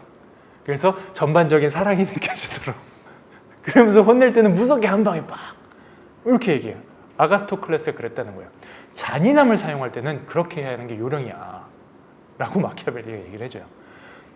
그죠? 그래서 들으면 들을수록 다 공감이 되죠. 아, 들으면 들을수록. 그 친구 봤어요, 영화? 친구에서 보면 그런 얘기 나요. 유호성이 깡패잖아요, 고등학교 때. 자기 공부만 되게 열심히 했던 친구가 자기를 괴롭혔던 친구를 나쁜 놈들을 이렇게 앞에 앉혀놨어. 그러면서 적당히 패요. 적당히. 그러니까는 그 유호성, 그 깡패인 건달 친구가 얘기를 해요. 나중에 너 오늘 치는 거 봤는데 좀 괜찮더라. 누구를 때리고 하는 때는 아예 깨끗하게 용서를 해주거나 아예 나중에는 오줌을 찔끔 싸도록 확 죽여버려야 된다. 그렇게 얘기해요. 그래 다음엔 그렇게 할게 라고 얘기했는데 아니나 다를까 적당히 패놓으니까 나중에 그 깡패들이 와가지고 이 친구를 다시 괴롭혀. 그런 맥락인 거예요. 이게 힘의 권력 관계라는 거죠. 그 다음에 또 계속 반복이 돼요. 군주는 경멸을 당하는 일에 미움 사는 일을 피해야 된다. 군주가 반란을 모면하는 유효한 대책이 하나는 백성들로부터 미움을 사지 않는 것이다. 아무리 분별이 없는 자라도 그리 쉽게 반란을 일으키지 못할 것이다. 아까 그 보르지아 같은 경우도 운명의 장난 때문에 병이 들었어. 근데 이제 민중들의 그 신망이 두터웠거든요. 병이 들었으면 막 여론에서 막 공격을 해오고 권세를 차지하려고 난리를 칠 법도 한데 병이 들은 와중에서 죽을 때까지 별일이 없었다는 거예요. 왜 그랬냐? 민중의 신망이 그만큼 두터웠다는 거예요.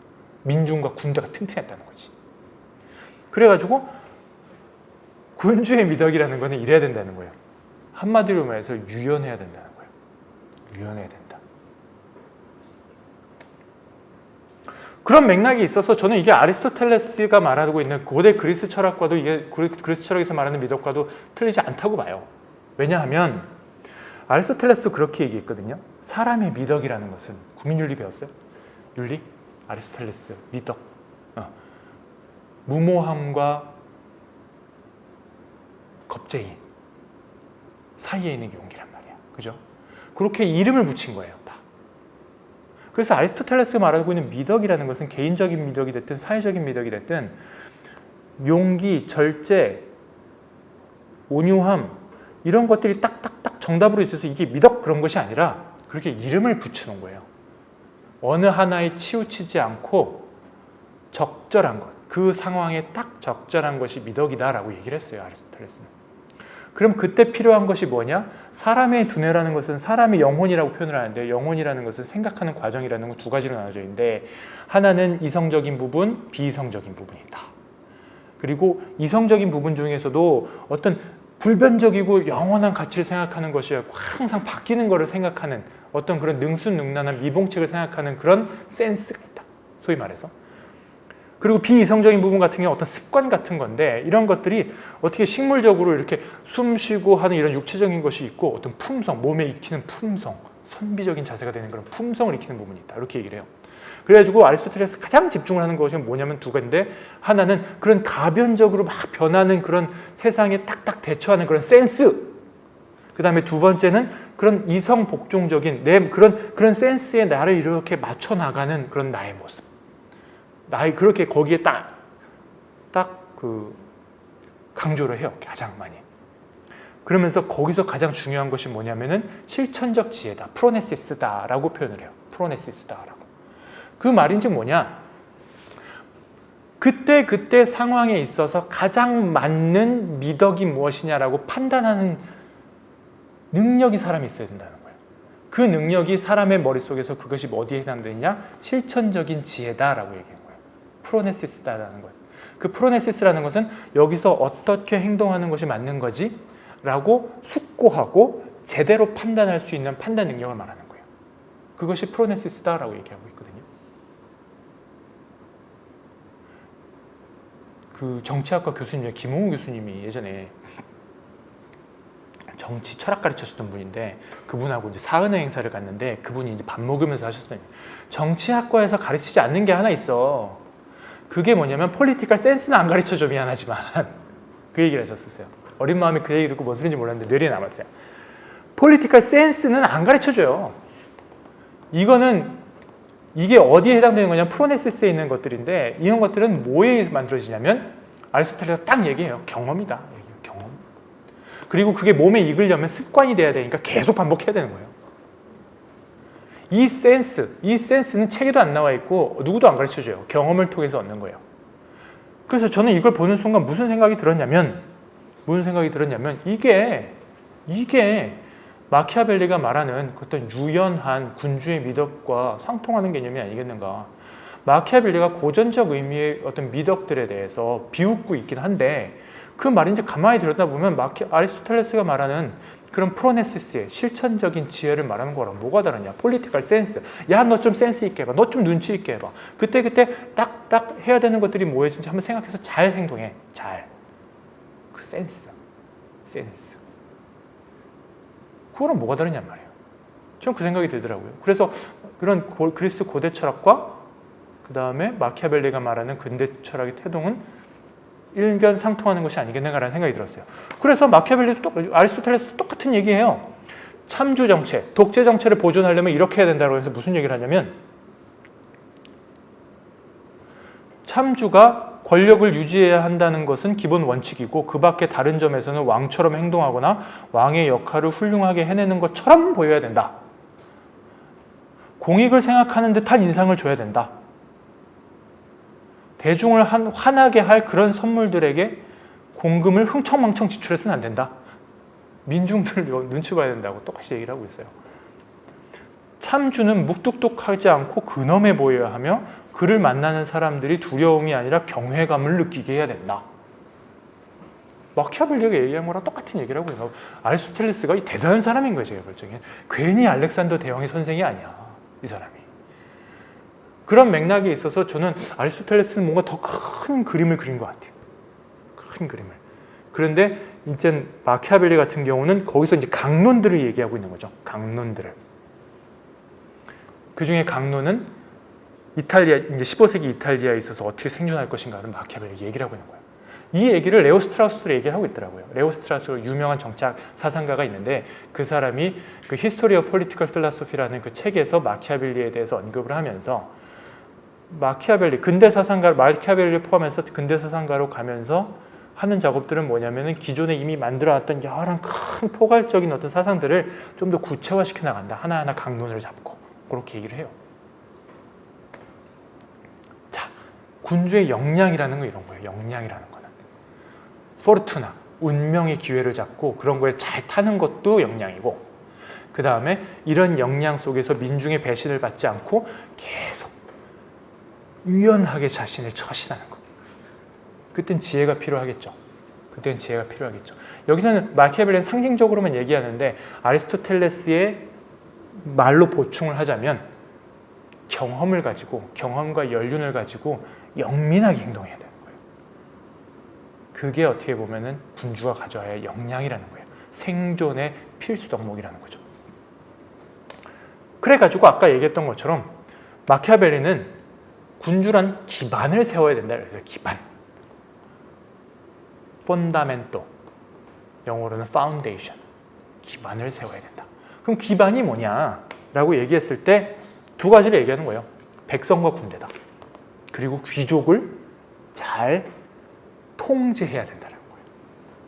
즉 관료에 대한 통제를 말하는 거죠. 권력자들에 대한 통제. 권력자들에 대한 통제와 민중의 힘, 민중의 지지와 그리고 강력한 군대가 있어야 된다. 이렇게 얘기하는 거예요. 19장에서 또 얘기해요. 민중의 미움도 받지 않도록 해야 된다. 권력자들은 존중하면서. 그 다음에 또 사람이 원한이란 악행뿐 아니라 또 이것도 원한이라는 것, 그러면서 원한 사지 말아야 돼 이렇게 얘기했단 말이에요. 그럼 사람들이 또 이제 교조적으로 이렇게 그 중세적인 그 종교적 가르침에 빠져 있는 사람들이 자꾸 깨는 거예요. 유연하게 생각해야 된다고. 그럼 원한 안 살려면 나쁜 짓만 안 하면 되겠네 이렇게 생각한단 말이에요. 근데 이렇게 얘기해요. 착한 짓 해도 원한 사는 살 일이 있어. 착한 짓 해도. 그러면서 사람의 원인이라는 건 선행에서도 생긴다. 군주가 자기 편으로 삼으려는 백성이나 병사나 귀족이 부패했다면 그들의 욕구를 채워주기 위해 군주는 나쁜 풍조에 물들 수밖에 없다. 그 얘기합니다. 언제 유시민이 최근에 그런 얘기 한 적이 있었어요. 유시민 작가가. 정치에 들어서면 수많은 이해관계와 그 욕구가 막 밀려오는데 자기가 그렇게 지긋지긋하다는 거예요. 자본주의 사회에 있어서 국민이 가지고 있는, 대중이 가지고 있는 욕구가 우리가 일반적으로 전통적으로 가지고 있는 선함에 합치되지 않을 수도 있겠죠.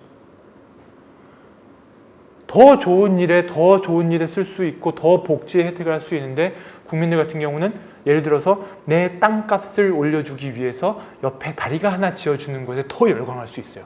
그거에 대한 욕구가 더 강할 수도 있는 거야. 정치자들의 입장에서는 봤을 때 그것들이 역겨울 수도 있어요. 그죠? 옆에서 굶어 죽어가는 사람들이 있어서 복지를 해주는데 다리 하나 나와주고 땅값을 그렇게 중요합니까? 할 수도 있는 거죠. 하지만 그것이 선행일 경우에 다리 안 놔주면 미움을 사겠죠. 그런 경우엔 선행, 예산을 다리 놔주는 데 안 지고 복지에 쓰게 되면 미움을 받는 거예요. 센스 있게 행동해야 된다는 거예요. 센스 있게. 센스 있게. 그러면서 뭐 예를 들어 마르쿠스 황제 같은 경우는 그 마르쿠스 황제 그 저기 글래디에이터 보면은 제일 처음에 그 돌아가신 할아버지 계세요. 그 양반이 마르쿠스 황제인데 명상 철학자기도 해요. 이 사람 같은 경우 엄청 온화하고 유명한 사람이거든요. 온화하기로 유명하고 철학자기도 유명하고. 그럼 이 사람은 뭐야? 이 사람 뭐 악행도 저지르지 않고 뭐 그런 거 안 했잖아. 그 사람은 물려받은 사람이잖아. 이렇게 얘기하는 거야. 물려받은 사람이잖아. 그러니까 쉬웠어. 세베루스 이 사람 이상제 같은 경우 엄청 잔혹했는데 이 사람 엄청 막 그 민중의 그 미움도 받고 난리쳤었는데 이 사람은 뭐야? 이 사람은 군대가 너무 강했어. 군대가 너무 강해가지고 민중의 불만을 다 억압해서 눌러놓은 거야. 이렇게 얘기해요. 한마디로 말해서 뭐냐면 균형을 잡아야 된다. 균형을 잡아야 된다. 센스를 통해서. 정답이 없어요. 그래서 군주론에서 얘기하고 제가 볼 적에는 군주론에서 얘기하고 있는 이 요령들을 그대로 답습하는 거는 사실상 아까 얘기했던 것처럼 전통적인 의미의 미덕들을 그 이름만 보고 계속 교조적으로 답습하는 거랑 다름없어요. 이 사람이 진정 얘기하고자 하는 그 말은 유연하고 센스 있게 그때그때의 맥락에 맞춰서 제대로 잘 행동하라는 거예요. 그리고 제가 여기서 하나를 더 붙여서 얘기하면 아리스토텔레스가 얘기한 것처럼 경험을 많이 할 수밖에 없어요.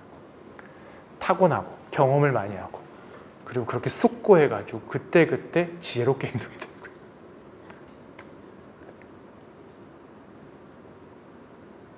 군주가 그래서 민중의 토대를 구축하고 지도적인 입장에서 결단력을 가지고 역경에 처했을 때도 당황하지 않고 모든 준비를 게을리하지 않으면서 일반 대중의 마음을 용기와 규율로서 잡고 있다면 결코 민중으로부터 버림받는 일은 없을 것이며 확실한 토대에 서 있다는 자신을 발견할 것입니다.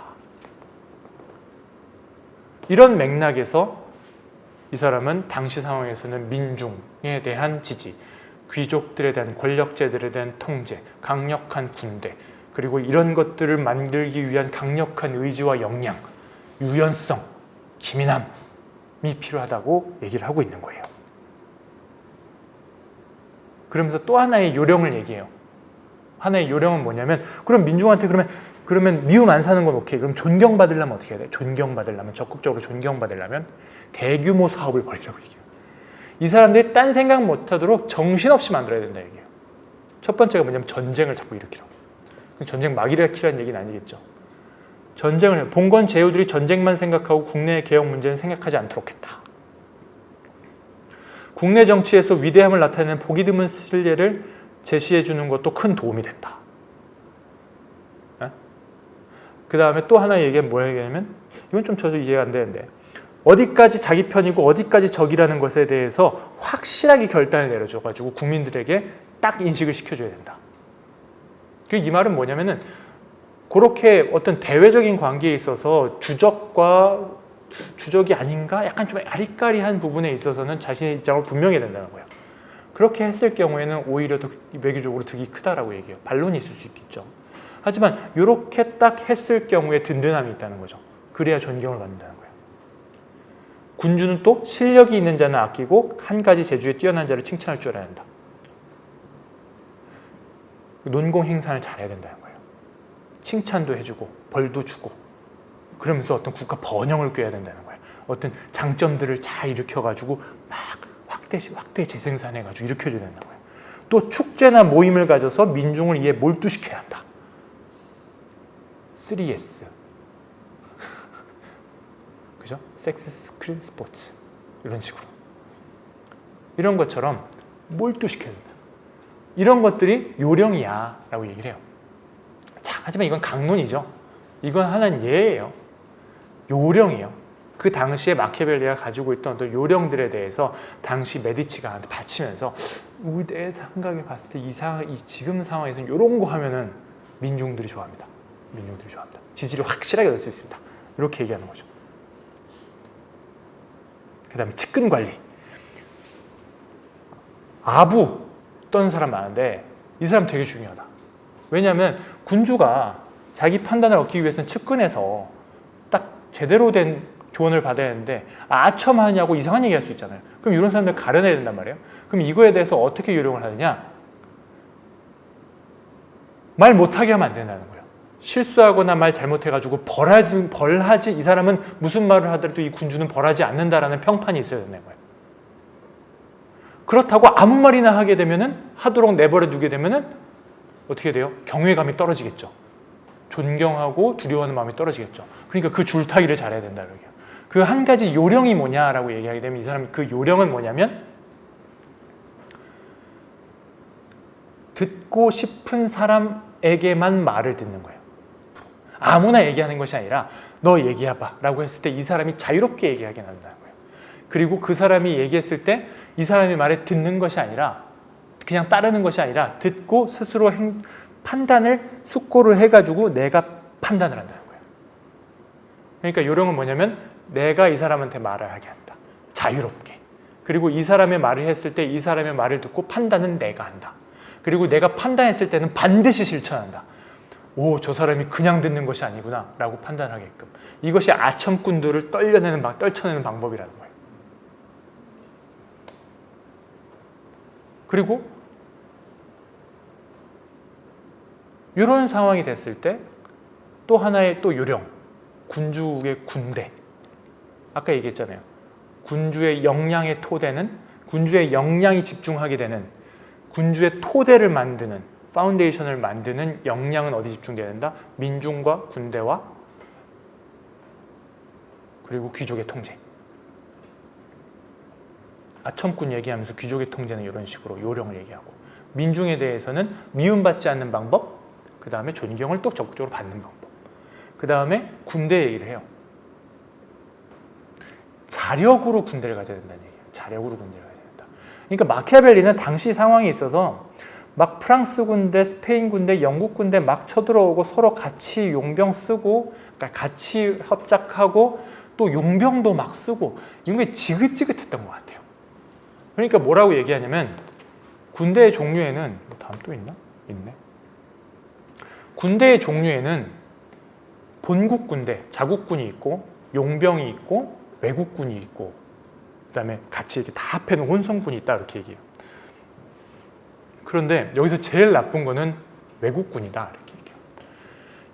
외국군을 이용을 해가지고 군주가 어떤 정벌이라든가 어떤 군대 자신의 방비를 했을 때 이거는 내 군대가 아니기 때문에 아까 얘기했잖아요. 이건 포르투나지 나의 비루트가 아니라는 거예요. 그 다음 나쁜 게 뭐냐면은 용병, mercenary. 얘네들 같은 경우는 돈 받고 하는 애들이지 않냐.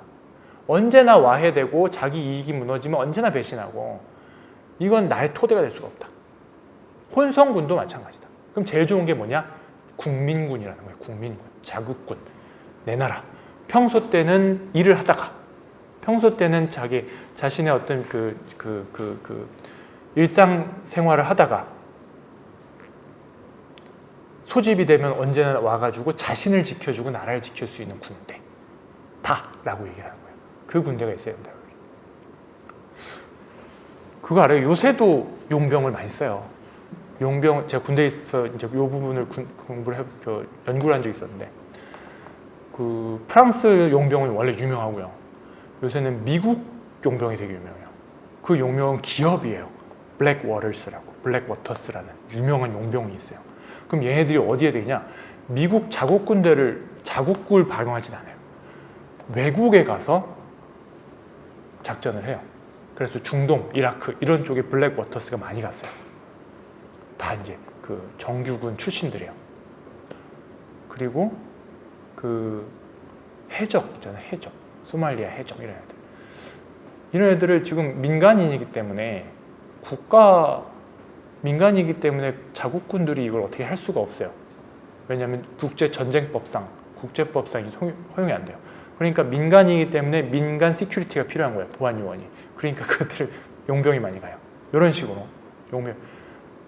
근데 미국도 자국군 방어에 있어서는 자국민을 쓰죠. 그리고 미국은 이민사회인데 외국인이 취업할 수 있는 곳은 정부와 군대예요. 이런 식으로.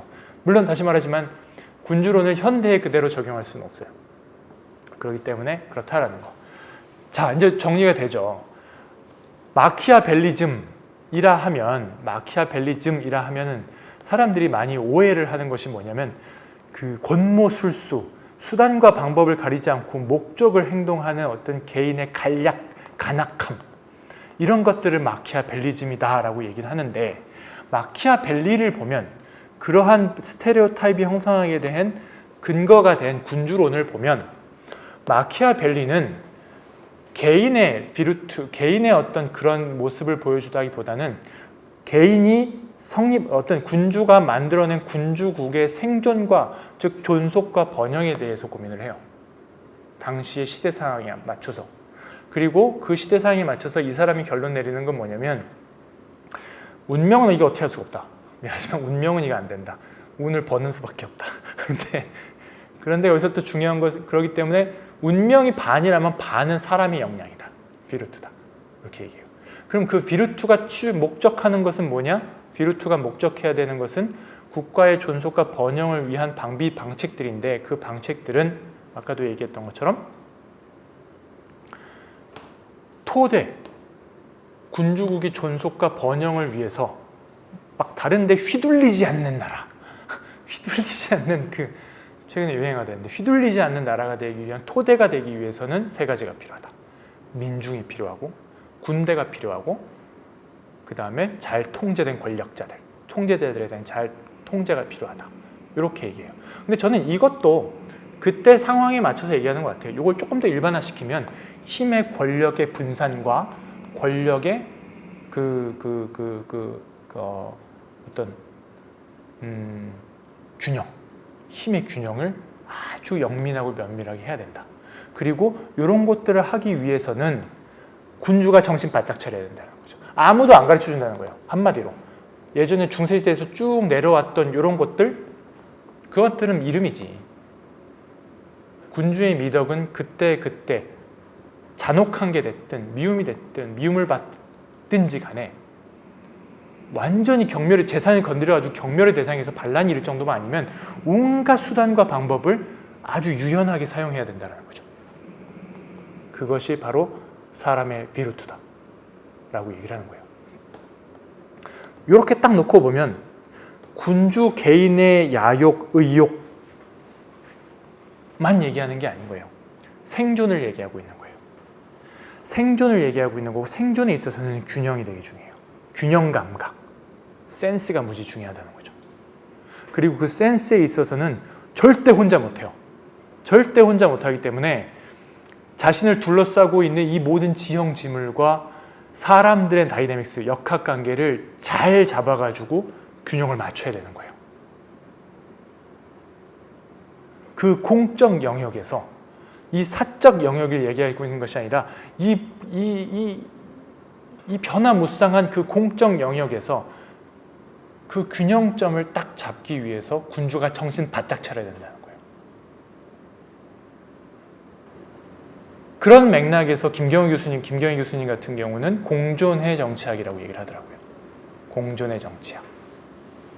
그런 토대를 마련하기 위해서 국가를 구성하고 있는 구성원들과의 균형관계, 이것을 고민하는 역량, 이것이 바로 비르투가 향하고 있는 토대를 만들기 위한 어떤 가장 기본적인 방식이다. 이렇게 얘기하고 있는 거예요. 이렇게 되면 마키아벨리를 어떤 군주 개인에 대한 어떤 간악함, 사악함에서 마키아벨리를 구출하는 거죠. 공적 영역에서 국가의 존속을 위해 필요한 균형자, 아주 영민한 폴리티컬 센스를 가지고 있는 정치가가 되기 위한 방책이라는 거예요. 그리고 이것은 제가 봤을 적에는 이제 서양 정치 철학이 고대에서 내려오는 여러 가지 큰 그림에서 하나의 강론을 크게 쓴 거다 라는 겁니다. 그럼 다음엔 뭐냐? 이게 군주국이다. 그럼 다음은 뭐냐? 아까 얘기했잖아요. 정치 체제는 군주국과 공화국밖에 없다. 그 다음에 공화국에 대해서 내가 한번 얘기해보마 라고 되는 거예요.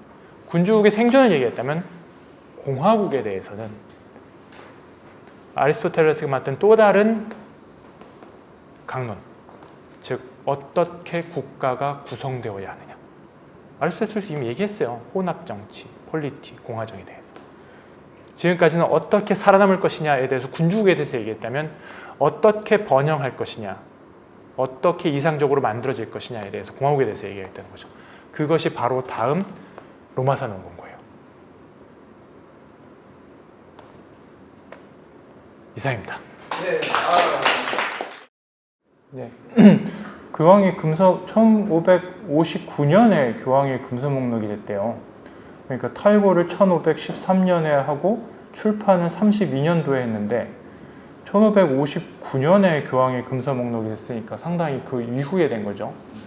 그러니까는 이 부분 같은 경우는 금서 목록이 된 것이 맞고, 그 이유가 무엇이냐라고 하게 되면은 그때 이제 있었던 시대적 배경에서 요 근주론에 나와 있는 말들을 약간 자신의 이해관계에 맞춰서 쓴 사람들이 있겠죠. 그러니까 이제 그거에 맞아서 그 세력을 어떻게 눌러야 되겠다라는 어떤 위기감, 이런 것이 있어서 교황이 그렇게 금서 목록으로 지정을 했다라고 저는 알고 있고요. 그 자세한 내용 같은 경우는 제가 역량이 좀 딸려 잘 모르겠습니다. 근데 그런 맥락에서 금서 목록이 된 걸로 알고 있고, 교황 입장에서는 자신의 어떤 세력이라든가 자신의 가르침, 그것이 결국엔 권력 문제랑 연결되기 때문에 그런 문제에 있어서, 왜냐하면 마키아벨리의 이 군주론 같은 경우는 너무나 그 자기 입맛에 활용하기가 딱 좋은 거거든요. 예, 자기 입맛에 활용하기가 되게 좋은 것들이 많아요.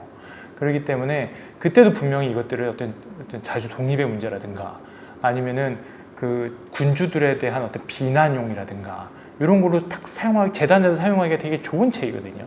그러니까는 당시에 권력을 유지해야 했던 교황 입장에서는 이게 금서 목록으로 올리는 것 자체가 전혀 이상할 게 없구나라는 생각이 들어요. 그러니까 이제 그 후에 어떤 운동이 일어났을 거고, 그렇다 보니까 금서 목록도 59년, 약 27년 후에 그 시점에 금서 목록이 지정된 것이 아니겠는가. 그리고 교황 금서 목록이 20세기에 해제가 됐대요. 예, 그런 면이 보이고, 그 다음에 약간 좀 모호한 부분들이 있죠. 제가 봤을 때도 이게 여기 나와 있는 대로 다 할 수가 없어요. 이렇게 되면 여기 있는 대로 그냥 다 어떻게 이게 어떤 황금률이 돼가지고 여기 있는 대로 군주라면 이렇게 해야 된다. 머릿속에 그냥 팍팍팍 들어오면 좋겠죠.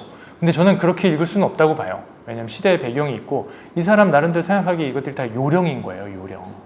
요령이고 그나마 이런 것들을 그러면 어떻게 해야 될까 했을 때 군주의 역량은 뭘까? 그때 이 사람이 생각하는 역량 같은 경우는 어떤 국가의 구성원들 사이에 어떤 힘의 균형을 잘 만들어야 된다라는 부분에 있어서 상당히 큰 고민을 가지고 있었던 것 같고 단순히 군주의 역량만으로는 안 되고 구성원들 간의 어떤 힘의 균형이 되게 필요하다고 생각이 드는 것 같고 그 다음에 그 방법론에 있어서는 유연하게 알아서 잘해야 된다 라고밖에 저는 안 보여요 솔직히.